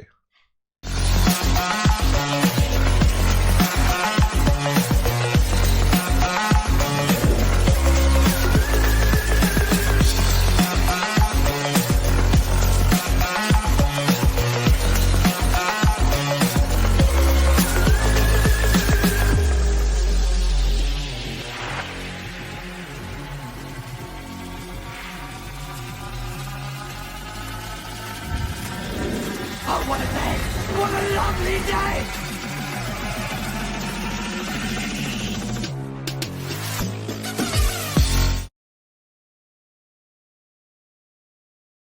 Are we still here? Yes. Yeah, Rumpus. Yeah, it's a shame he's gone because I wanted just to ask him just the idea of going back and forth between the two forces. So how I understand it would be that any object of mass would, because of Einstein, starts to warp or bend the space around it. Therefore, removes any force that they try to include. So for him to go back to Newtonian, I just want to ask him, how is he doing that when any object, even You can do that. Oh yes, Einstein's yeah. equations So, too. well, let me just ask the question, Rumpus. So we've got Cavendish. We've got Cavendish, the ball. So that object, according to Einstein, will bend the space-time because there's no force between those two objects. You see? So there is. In our 3D space, there is a force. No, but the ball, the object, I'm saying, any object has bent the space-time that it's in. If I take that ball into space, it will bend that space around it, right? If I take it anywhere, it will bend. Correct, right. So if we've got Cavendish with the ball, and if we remove Newtonian, because we know it's not going to attract to the other ball, how are you going back to Newtonian when we know that that ball is now bending the space around it, so to speak? Right. Don't forget, this is a 4D dimension, so that means that this is a dynamic thing. You're moving through space-time simply by being there. So this 4D space-time, you're moving along, and effectively, like through space-time, you're going along this dimension of time, even if you're stationary in our 3D world. And the Newtonian field equations... No, there's not two worlds. Oh, Jesus. There's not two worlds. You're insane. Who's just interrupting me while I'm You're mid-answer? insane. So, there's an idiot in the background. Right, so when in the... You're insane, you fucking sewer rat. Idiot. See, I mean, 3 words in, I got into Yeah, I'll tell you explanation. what, you're idiot. We're fucking done with you. Shut the fuck up. He thinks we have two worlds, 4D world and a 3D world. Fucking world you got. I agree, John. Sewer I'd like rat, to get just to like that. with all the I'd like to other get ones. to that, John. I agree, because what you're saying, Rumpus, is that we see the object. We can see it He now. can't hear physically, you. The ball. He can't hear you. He put his fingers in okay. his ears. Well, you're absolutely right, John. But I want to press him on those two worlds, and You can't. because we can see listen to the words coming out of my mouth, Kimo. He put himself on deaf and mute. Ah, yes. Nathan, you do know that he still can hear you. You are on priority speak. It's really annoying when I try to mute the channel. But yeah, you can be heard even if they deafen themselves. Yeah, we know. Thanks. He's trying to mutate Einsteinian gravity to suit the narrative he wants it to fit. He's literally trying to get into a time machine. That's what he's trying to do. I'm looking here. I still haven't seen any equations. Exactly. Oh, he was. I mean, the equations are publicly available. You never seen these equations that you're attacking all the time? Did I get that correctly? Say again. You just said we haven't seen any equations. Like, you're attacking these equations all the time. You haven't seen them? Did I get that correctly? I haven't seen somebody claim something from Einstein's field equations. I've been here for 5 years. No retard baller has even put the field equations down and written them down, let alone solve any of them. That's the point. He said that he could friggin' figure out the tides, the moon causing tides on the earth by Einstein's field equations. Okay, there's no explanation needed. Do it in the math. We're saying he can't. The only thing he can do to prove us wrong is to do the math and show us. No explanation needed. Just shut your mouth and get on with the field equations, right? Makes sense? Yeah. He can't do Let's that, see though. it. He couldn't do it. But what we got instead was him asserting that he could do it in the maths. That's how he solves it, by doing it in the maths. So we asked him to show it, and he continually told us how he would reduce it to 105-year out-of-date pseudoscience rather than doing it in the Einsteinian mathematics, proving that it can't be done as claimed by me and continually obfuscated by Rumpus, because he can't let the audience actually be aware that there's been a conclusion, a point where he's lost. He just has to keep it going indefinitely. Then that kind of fades out a little bit. You know, disperses it a little bit, weakens it. And I wasn't going to allow that. He had lost. How many high tides do we have a day? Horrible. Sorry, go on, Brian. How many high tides do we have in a day? 2 or 3, depends. How often does the moon go past? Once. There's your answer then.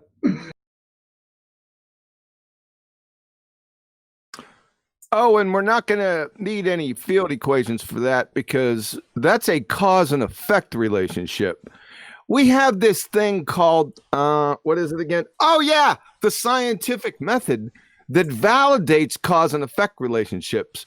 We don't need any equations. This isn't a description question. This is an explanation question. You have to show the moon causing tides and validate it by experiment. So observe phenomena and let's see the hypothesis. And please highlight the independent and dependent variables for us. Sewer rats. That's what I thought. The gig is up. It's over for you. Did you hear me in the live show saying you're Dunning-Kruger sewer rats and you're exposed? Now we're going to stamp on you. Did you hear me in the pre-show pointing out that it's taken nigh on 3 or 4 years to get them to start parroting the right pseudoscience? And why do we want them to parrot the correct, current, out-of-date, technically pseudoscience of Einstein? Well, because it's much easier to pummel. Far faster for us as flat earthers to just whip them down that drain within about 3 sentences. Yep. You don't have to explain how, no, you're just imagining this force and then validating it by a conception in a contraption that you claim is a phenomena, only to call it science when it isn't. That takes ages. Whereas you just go, what, this conceptual, mathematical only? No. That doesn't affect reality. And that's pretty much the end of the argument. And then when they say, well, they can do it in the maths, you just ask them to actually do it in the maths, and they can't do that either. Yes, sir. Even if they could do it in the math, it wouldn't mean anything. Correct. Yeah, as stated. Abstract. You won't understand it anyway. What, the abstraction? Yeah, Einstein's own explanation for gravity only involves one mass. He didn't have an explanation. He had a description that doesn't work, that bends concepts. He's a philosopher with a calculator that should have been institutionalized.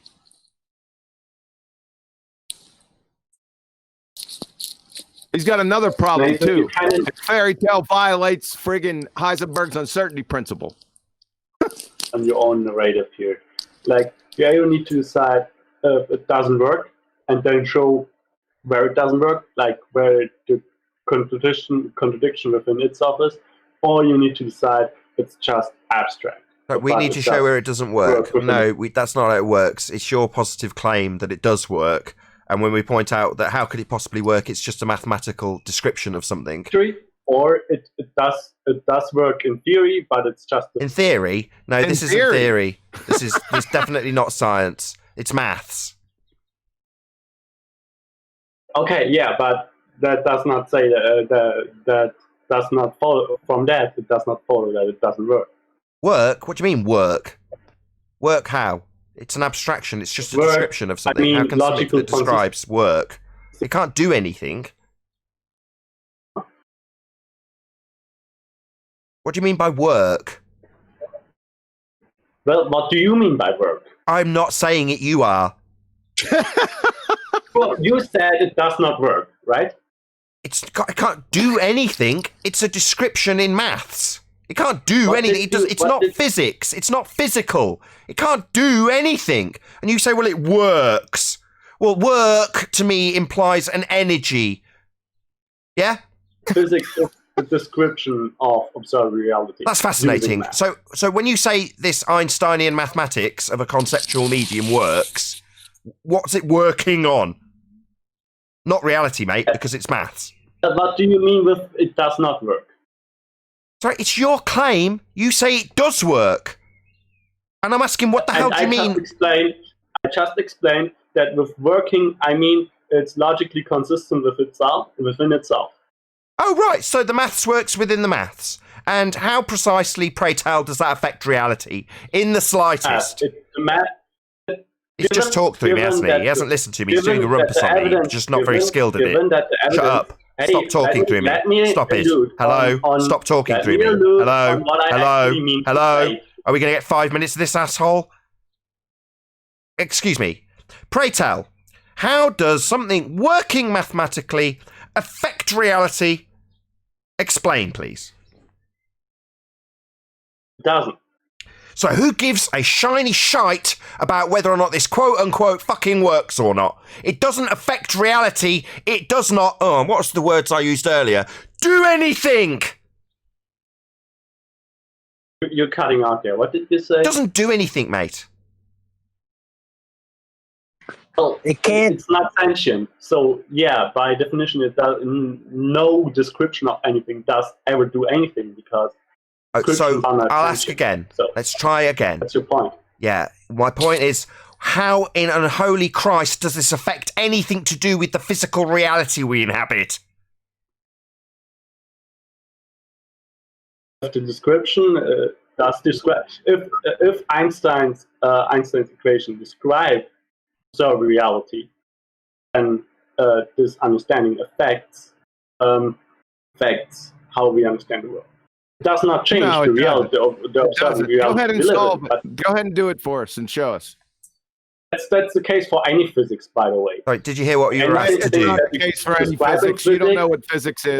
Solve the equation. Do it for us right now. And I don't even know why you're doing it. He doesn't. He's not. He's just got total verbal diarrhea. Question. My word. Shut the fuck up. Why are you attempting to describe something that needs an explanation? Number one. Number two, Einstein's field equations, you can't solve them for two or more masses. We already went over that. So please provide the science. You gotta get on Einstein, dude.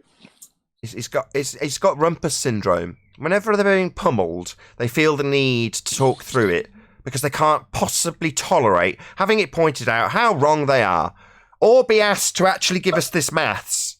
So he's going to talk through us, like a pathetic version of Rumpus, a far more overt wanker. No, mate, we're explaining to you. Number one, it doesn't affect reality. Number two, you can't even do the maths and show it working. That's our point. The first point is nonsensical because no description of reality.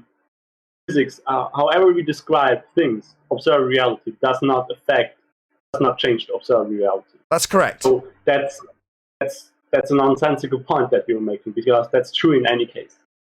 If your description is correct or not, it doesn't change the observed reality on it. Yeah, that's correct. It just changes our understanding of it.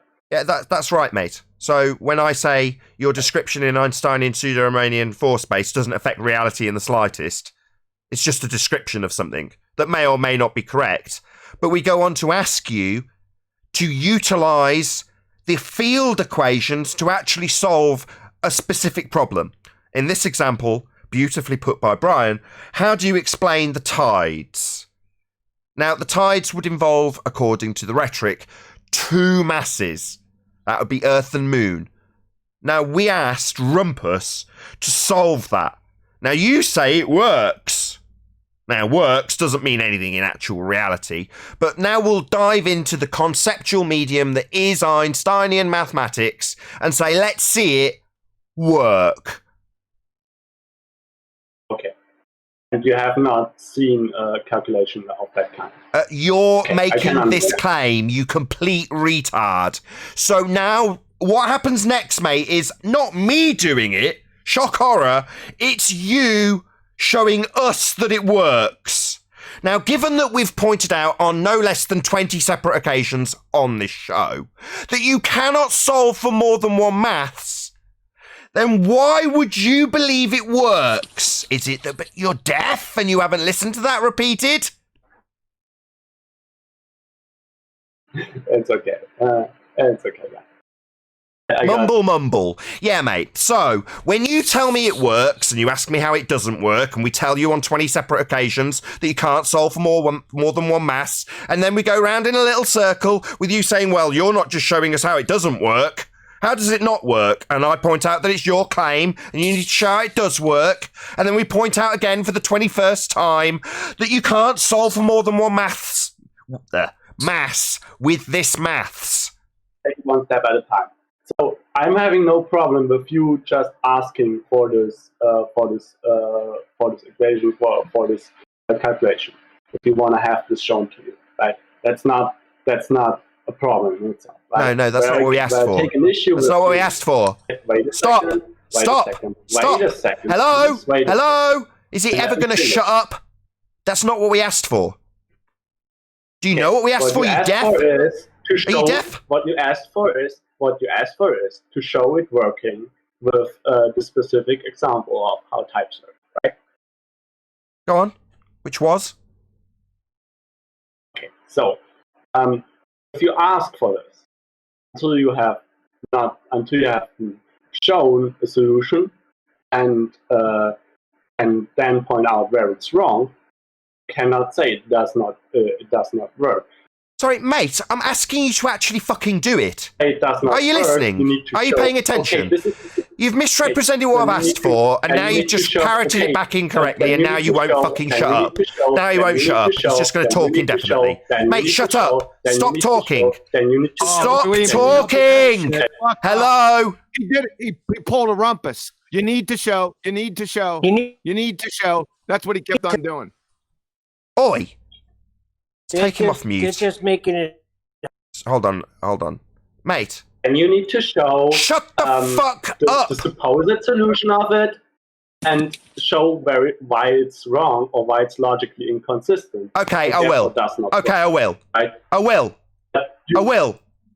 I just need you to not interrupt me. Okay. We have specifically asked you to solve a problem using Einsteinian field equations. We've asked that particular thing to be solved probably 10 times, and I've asked you to repeat it back to me. Now, you started, misrepresented what you've been asked for, gave a conclusion, and wouldn't stop talking. So, I'm going to ask a second time. When I say stop, because you fucked it up and haven't listened because you're a moron, I want you to stop and have me correct you. That's not unreasonable. I'm asking you for the second time to repeat back what we've actually asked you to solve using Einstein's field equations. Can you do that? If you fail, I'm going to stop you and correct you immediately, not have you tell me what I need to do for 5 straight minutes while I try and stop you. Okay? Go. Fair enough. Okay. What I understand you've asked for, I'm not sure about the wording, but you've asked to show how the tides work using the Einsteinian field equations. How the what? Tides. Okay, go on, do it. Show how it works. Okay. So, as I said, this question, asking for this, perfectly valid, right? So do it! You complete retard! Do it then! My point is something else. Don't tell me what the point is! You've understood, comprehended, and repeated the question. Now I need you to actually do it! Okay, pay me for it. Oh, right. So it's this example of an unreasonable demand. Now he's understood that something he said works. We've asked him to show how it works, and he's told me that I need to pay him. Is this a reasonable discussion? Now, just for the audience's benefit, this is usually the point, right? I'd do it in the reverse order. I'd normally make the comparison first rather than the example first, but I've given the example first, an unreasonable demand. He's comprehended the question and then demanded pay for it. No, it's the end of the argument. It's the end of your claim that it works, because at this point I just need to point out that it can't solve for more than one mass. Now, for the audience's benefit, while I'm saying that, he's talking through me. There you go. Opened up the line just to demonstrate that he's talking through me, because I'm making the conclusion. He can't do it. It can't solve for more than one mass. He said it works. It doesn't work. It's the same as rumpus losing. So it's endless diatribe about nonsense, an obfuscation of the question, a dilution of the question, a change of what I've asked for, constantly babbling on about a non-thing he's been asked for, talking through me while I'm summarising their tactics. All of this shit is to get away from the fact that he cannot do that which he's been asked to prove that the maths, quote-unquote, works. Now, the maths doesn't work. It can't solve for more than one mass. So, it requires a lot of obfuscation, a lot of bullshit, a lot of nonsense to get away from the fact that they've died. It's game over Einsteinian maths. It can't do anything. It doesn't work. It can't solve this problem, and he'll never be able to actually concede it. So he'll talk through me, he'll obfuscate the point, he'll say it can be done, he'll ask me to justify why it doesn't work, and when I attempt to, it'll be a constant diatribe over the top of me, shutting down the Discord communications. So, thing I was saying is that as long as you're asking for this to be solved, you cannot claim. So now he's telling me what I can and can't do. I've asked him 3 times concisely. He's repeated it back to me once for him to actually do this maths and show that it works. You're asking to be shown that it works, right? So do it. As long as you're asking that question, you cannot say, look, it does not work because... Yeah, I can. It can't solve for more than one mass. That is precisely what I can do. But if you're a fuckwit fundy who's lost this argument, you can tell me the precise opposite, which I can't say it doesn't work, even though I've qualified it over and over again, that you cannot solve for more than one mass in his field equations. I can detail precisely why you can't do this. And you can't. And you haven't. Don't tell me to calm down. You're a bunch of fundy fuckwits who go around telling people that they haven't actually proved anything when you show that Einstein's field equations cannot solve a simple problem of gravitational attraction between the moon and Earth because it's got more than one mass in it and it can't be done in the maths. Now that's me pummeling Einsteinian nonsense with you talking through me and telling me the opposite. Well, that doesn't mean you can't do it. Yeah, it does. It pummels it into oblivion. Now you need to obfuscate that by talking through me, and when I open the line again, having been talked over the top of constantly while saying this, he won't acknowledge a single word of it, because he hasn't listened to it. He's talked through it.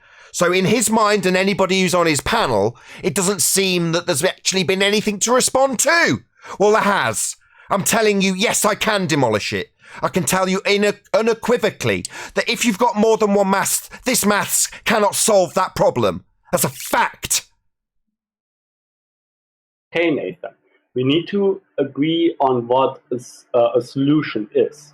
A solution would be coming up with a problem that has more than one mass and it not being able to be done in Einsteinian mathematics.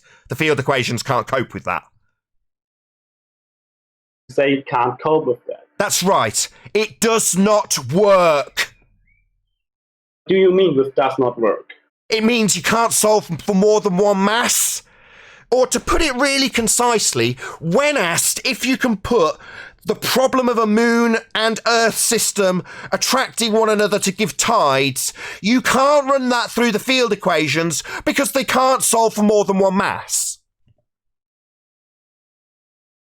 What do you mean with solve?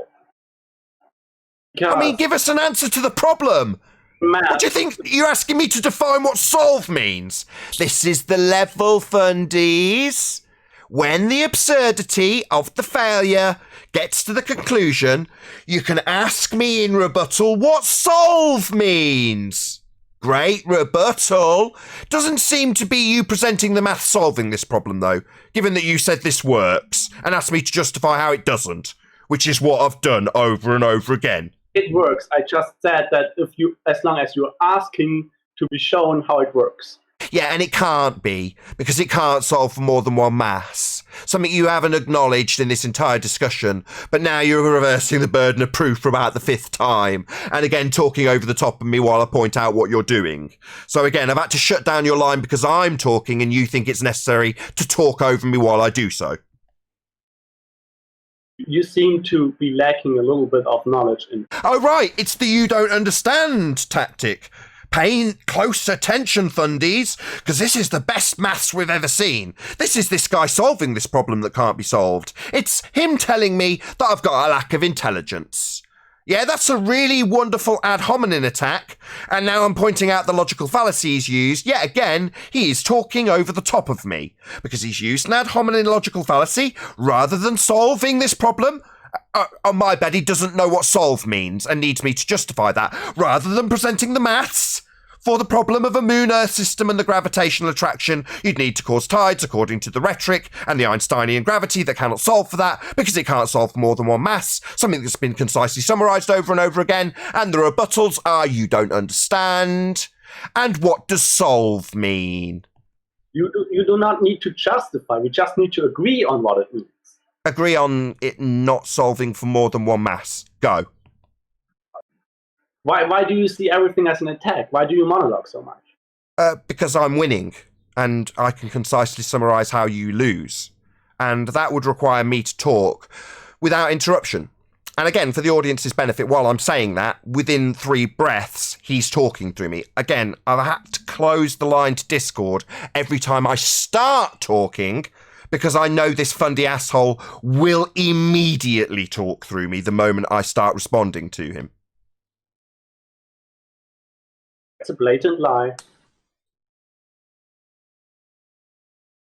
Okay, provide the maths for us. Show us this equation, utilising Einsteinian field equations, for the attraction between 2 massive bodies in the heliocentric rhetoric, that would be the Earth and Moon system causing tides. Go, show us the maths. Okay, why are you asking me for this? Why are you? Because you said it worked, and asked me to justify how it doesn't work. No, I did not claim that. You didn't claim it works. You didn't have me asking you to define works for about 5 minutes. I did not claim it works. Oh, you didn't. Given that you called me a liar about 30 seconds ago, I'm pretty sure that this recording will be a testament to your lie. Okay, so... Not okay. Do not lie to me. Yeah, you said it works. It doesn't, and I've had to drag you around by your short hairs, with you talking through me and ignoring my point over and over again, and leading the audience like Rumpus does to the belief that you might still have a point to make, while you ask me to clarify what solve means as a rebuttal. Now, a rebuttal to the fact that you haven't actually provided the maths this entire time to show it does work, but now we're into a rebuttal of I didn't claim it worked. Excellent work you're doing here, mate. Good job. Asking what solve means is not the rebuttal, and I never gave a rebuttal to you. I tried to establish a basis of knowledge that we agree on with you. That's two very different things. It's a misconception that you just think I'm rebutting to you when I'm just trying to clarify what the words that we use mean so that we can efficially communicate with each other. I see. And that isn't the mathematics that I asked you for.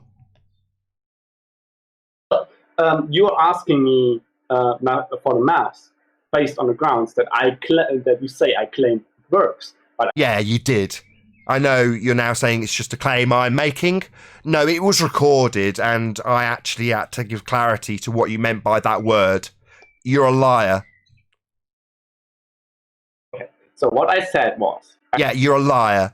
You said it works, and I had to gain clarity of what you meant by works. Now you're saying that's a claim I'm making, that you said works, when really you didn't know. That's you lying. You liar. You did claim that. You said it works. Einsteinian maths, that is. That you're yet to show. This is also not you showing that maths working, by the way. This isn't you doing that which you would need to do to prove it works, which you now say you didn't say. That's also not showing the maths working, because Einsteinian maths can't solve for more than one mass. It doesn't work. Okay, Nathan. I'm going to repeat back to you what my point was. At your point, we were asking you to prove that the Einsteinian maths works by showing it working. You're yet to do that. Yeah, I'm not doing that. No, we know you're not doing that. You can't do that. That's our point. Okay, so, as long as... So now it's on to your point. No, let's dwell here. because Rumpus refused to dwell here. The Einsteinian maths doesn't work. Let's stay here for a while. Okay, you want to dwell here because... Yeah, I do, yeah. See, Rumpus thought it was fair to make Arwen think that there might be an answer to this little problem, and his answer to it was to dilute it back to 105-year out-of-date rhetoric. This is where we started, mate.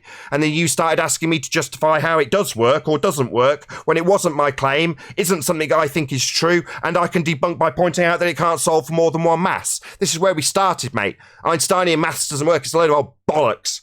You said it works, though. You were wrong, just like Rumpus was wrong. And I absolutely, now we're back at that same conclusion, that you can't solve for more than one mass, and there's definitely more than one mass, even in the conceptual medium of space-time you fools think you live in. That nonsense has been debunked here. And yeah, I do want to dwell on that. Okay, so what you're claiming is that as long as a description of supposed reality is not solvable by analytic means, it is not a valid description. That's maths. We're dealing with physics. You're talking about the physical, and there he is talking through me immediately. He asked me a question to clarify what I'm saying. I'm now saying it, and he's talking through me. Just want to point that out for the audience. Yeah, you're telling me what I'm saying, and now I'm going to actually point out what I'm saying. Physics deals with the physical. Mathematics deals with the abstract. This is just maths. It has no bearing on the physical. Right. Like time isn't a spatial dimension. Even though you could conceptually think of it as such, when you actually go to the physics, you can't integrate it. It's not. It's just an idea. They have another big problem, and that is the seasons. They'll have to change their explanation of the seasons, or their description of the seasons, because in their description of the seasons, it's based on Kepler's analemma, and that involves the gravitational pull of the sun pulling the Earth around it faster during the southern summer. So that involves the sun and the Earth having a supposed gravitational attraction between each other. So that's going to be a bit tricky also.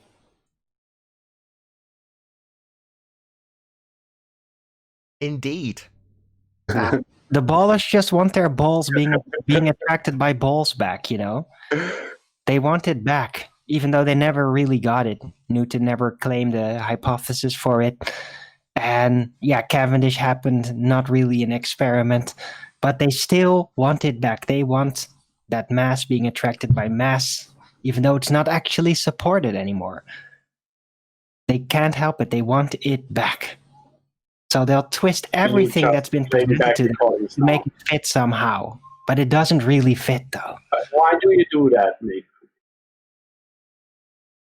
By the way, do you monetize your content that you publish, your recordings? Do you generate revenue from that? Because I think people that discuss with you and waste their time with you deserve to know that. Sorry, are you asking me about the show format and YouTube? Who cares? Monetize that. Who cares? Fucking disgrace. Sorry, why are you swearing at me? Why are you swearing at me? But to generate content, to generate revenue from that it's a disgrace. Right, what was your point? Did this prove Einstein worked, as you claimed it did, and then lied about that claim? You're a liar. Sorry, mate, don't swear at me, and then don't talk through me while I'm berating you. You are a cunt. A lying cunt. And you think you've got the right to now berate me about how I run my show? No, mate. No, now you don't take part in the conversation anymore. Goodbye.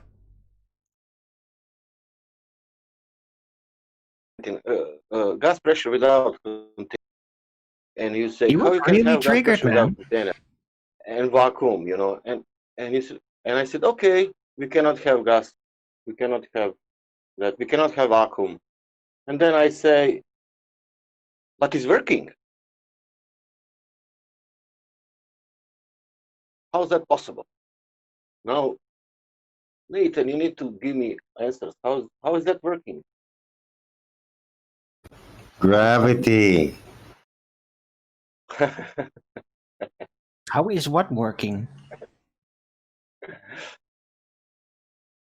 if I'm Bowler, and if you tell me the gas pressure, but the guy was saying, but that it's working, you know. But he was not telling any point, you know, what is working. Yeah, it's working. It's working. We are breathing, you know, but we have vacuum, you know. Yeah. How we can that? That's our argument. It's working. We see it every day. Yeah, but you cannot Yes, prove. it's working. You can breathe, so that means we are in a container, because otherwise we wouldn't be able to breathe. I can say also otorhinolaryngology. And it's the same, it's only word. I can say, I don't know, birds. What point are you making? I'm not getting this. Would you be more The point clear? is somebody will say like this as master or something like, okay, vacuum is not exist. Yeah, that's you the bank vacuum. But let's now speak. Why is that working? You know, why we can breathe? Why is that possible? Yeah, I see what you're saying. Because we're in a container. No, he's not making the point. Hold on, guys. What he's saying is, you get to the point where you pummel the fact that they've got a sky vacuum religion and you debunk it, and they just accept it for that fleeting moment, and then rephrase it onto, well, why have we got this, and why have we got that, and why have we got the other? So the concluding point doesn't linger, but the questions phrased to us like we're suddenly the arbiter of what the sky is are suddenly really important. Yeah, it doesn't matter because it was like now 500 years vacuum. Now it's a problem. Where is the dome? You know. Yeah, exactly. So, well, in that case, you need to suddenly prove what the sky's doing and what the dome is. And, well, if there's a dome, why would there be need for anything beyond the dome or whatever straw man they come up with? And if you want, in this case, Einstein, Newton, I don't understand many, but everything what you said, can you do me math or blah, blah, blah, blah, blah, blah, blah. He will say, no, but what you have? What do we have? We're breathing. There's gas pressure. I don't have nothing, you know, but this is not working. That's enough. Yeah, it's a burden of proof reversal fallacy. And to dilute when they lose, they suddenly shift the blame onto you and make you prove a claim that you haven't made. And the reality is you don't have to provide a just so story to pummel the living daylights out of some claim that someone makes. So in the case of today's discussion with the dude that I just kicked out, he's making a claim that gravity is somehow relevant to our actual reality. And it works, and therefore how can you disprove it? Because it's describing our reality, and the description is what it is, therefore it works, therefore it's our reality. That's his logic. When we describe how it doesn't work, it's on to, well, how do you explain it? What's your explanation? You don't understand how I'm describing it. So if I tell you how the logic works, will that distract long enough from the fact that I'm not doing the maths I say works? And that's what we'll get, an endless little do-si-do of nonsense. Rather than them just showing that, A, it works in the maths they've claimed they've got, and B, that that's in any way relevant to our reality, which it isn't. And listen, this, Nathan, if you want to find out truth, you will not find in the books, in the scientific books, you will find here in your show, because they're coming here, they're most intelligent people coming here to tell you what is going on with the science, you know? Incredible. Well, pseudoscience, but yeah, I know what you mean.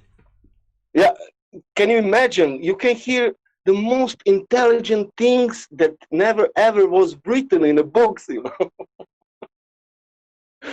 Yeah, why do they want to set us straight exactly? Well, they don't. They just want their affirmation. They want their belief confirming. I'm listening Rumpus, I'm thinking like a normal guy. Oh my God, this guy needs to write a book and to fucking kill all of them, Einstein and Newton, because he is fucking he is the key. Nathan, could you please present my screen for a second? Just about to, yeah. Oh, you're right. Adam just created it. Solving Einstein's two-body field equation in general relativity, the rumpus. And he's holding a broken wand. Write a fucking book about that and kill the fucking all of them. And I don't know why these people are so poor only on this Discord, because they can be fucking famous. It appeared to me, Arwen, that the only way Rumpus can solve the two-body field equation is to try and glue back together Newton's one that had been previously snapped in two. So. It's brilliant. Brilliant. And I love the way that you put that together, like the rumpus head with his glasses. It's close enough to the real thing. Ironically, that's Ron Weasley. Oh, okay. Did we get? I'm sorry, I just got back. Did we get the field equations and it solved for the tides from the moon? No, we got to the point where he said, "No, I didn't claim it worked." He lied, basically. I thought we had to pay him. Yeah, no, he didn't claim it worked. So no. We can believe that Earth is flat. No, he said we had to pay him. But I said if Nathan can show that, maybe we can. Oh my God! Oh, wait a second. Didn't he say you have to pay me? Yeah, he did. So no one paid him? Nope. No. What, to do something that can't be done? No. To support his claim. So what did he want you to do? Did he want you to refute that which he hadn't proven yet?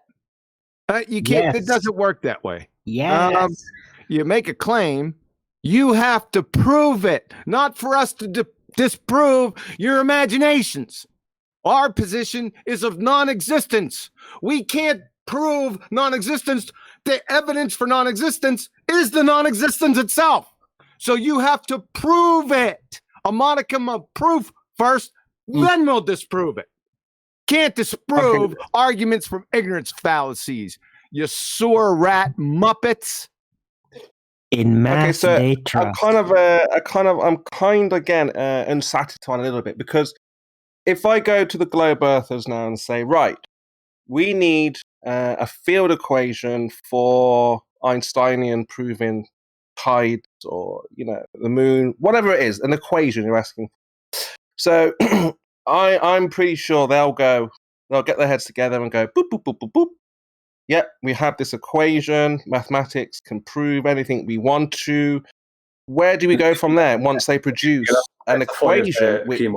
To specify that it has to be with Einstein's field equations, and it cannot be reduced to Newtonian. Yeah, once you present it with the math, you can just hand wave it. It's not a problem. Hand wave it. We don't need to hand wave it. Don't tell. What are you, like a fortune teller now? You've graduated from carnival tent predictions to now you're telling what we're going to do in the future now? Is that what? Well, they're already on it, QE. Yep. QE, they're already on it right this morning. They were discussing, right, we need to figure out this gravity. They were already deciding how are we going to get out of this. So they're already on it. They're on the case. They recognize it's not a force, but they need an answer. They need a solution for this problem. And knowing them, they will give you some equation to say, yep, this is how it works. So no, they won't. Just thinking. No, they won't. 99% of them don't even know what Einstein's field equations are. And the 1% morons aren't going to solve for it because you can't. You ain't going to get one. You might get one. They might say C and try to bullshit you, but then you bring it to me. Okay? Right. How about that? Yeah. I'll get it. I'll get something. I got to have QE evaluate this. Yeah, I'll be able to extract what if it's not Newtonian. They'll come up with an answer. They're doing it right now as we speak. They're trying to bang heads together and figure out. He's not listening. Nope. They can't do it. They couldn't make a ball, but they did. They couldn't make gravity, but they did. They couldn't make gas pressure next to a vacuum, but they did. I'm telling you, guys, we have to. No, they didn't. They just said it. They didn't make it. How'd they make it? Show us them making it. They didn't make it physically, but they made it kind of mentally, right? Yeah, they said it. Well, that's worthless. Yeah, but even mentally, hold on. I suppose that's what I was trying to explain to the other guy. Even what you're now saying is mentally doesn't more accurately in the abstract of maths that is Einsteinian's field equations, they can't solve for more than one mass. That's part of the understanding that its failings, if you will, are being highlighted to them, only for them to say, well, okay, I can then translate that into something else and then I can do it. Well, no, that's just highlighting or admitting that they can't do it. They can't, Spurs. Just even in their maths, again, even in their I feel like I'm being abstractions. slightly argumentative, but okay, so Einstein's equation is bogus. It doesn't even exist. But yet we're talking about it like it's a real thing. There is no globe, like if the Earth is a globe and mass does this, that's not even actually happening. But we're discussing it. So all they've got to do is come up with a new Einstein theory, is what they're proposing right now. Or, you know, there's people have worked on Einstein and, you know, improved on it. I'm pretty sure they're going to come back with, yeah, this is this is how it works, or this is the equation. So I'm just saying, if that happens, what do we go from? Spurs, it's really easy to debunk. I know this is all very new because you've just found out that they're starting to adhere to the fact that they haven't got a force anymore. But trust me, with time you'll appreciate it's very, very easy to debunk. Not only that, it's not the current rhetoric. The current rhetoric is validated scientifically. So it's not even in the same realm of conceptualness, in the case of Einstein, as the actual understanding we now have. Most of which is pummeling the living daylights out of Einstein. Now, I speculate, maybe that's why we're here. At some point, the Newtonian transition to Einsteinian bullshit happened, and people who lived through that saw a transition. Now, the fact remains that Einsteinian principles are not right, so we have the quantum mechanical principles. Well, they're not Einsteinian. Now, while I'm not going to get into that right now, I'm saying that maybe we are in this transition. Maybe we are part of it. Had you not considered that? Yeah. No, it's quite right. I'll definitely press and ask. But I just wanted to just say to John, Virus is on the case. Atom virus is on the case. There seems that a whole book about it. Atom virus. Looks like you're on the case, right? You going to be ready tomorrow? Right. Come off mute, Atom virus. You going to be ready tomorrow? No. Yes, yeah. I'll be ready tomorrow. Somebody can send me that book. Send you that book, yeah. Okay. Can you just give me clarity? What's going on? What book? There seems to be a book that says the solutions to Einstein's field equations. It's like a whole book about it, I guess. Oh, right. Let's You're go. a contender. This is A book of ideas or actual solutions? Cool. You know, I'm you know not the sure problem. yet. I want to get this book so I can find out myself. Okay, Brian, are you there? Can you just tell the virus what the problem that we're actually asking is, please? Yeah, Einstein's description of the effect of gravity is that it is caused by the bending of space-time by matter. And what I asked Rumpus was, in that narrative, how do you explain the tides, as that involves two masses, whereas Einstein's equations only solve for one? So, your challenge is to come back to us after you get the book.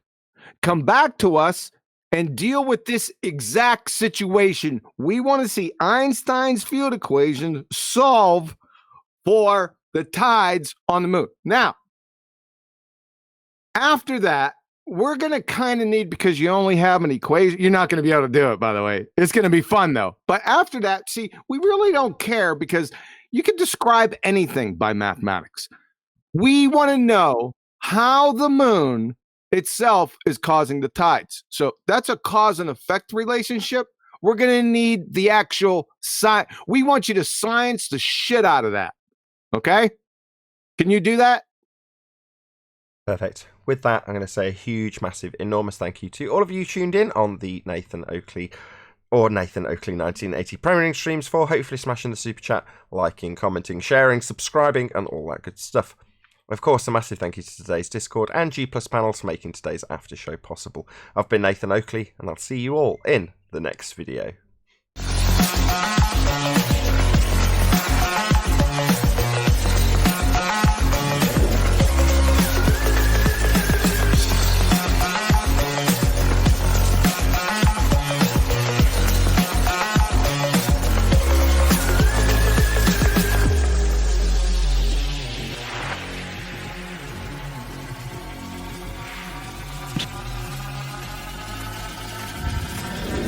Oh, what a day! What a lovely day!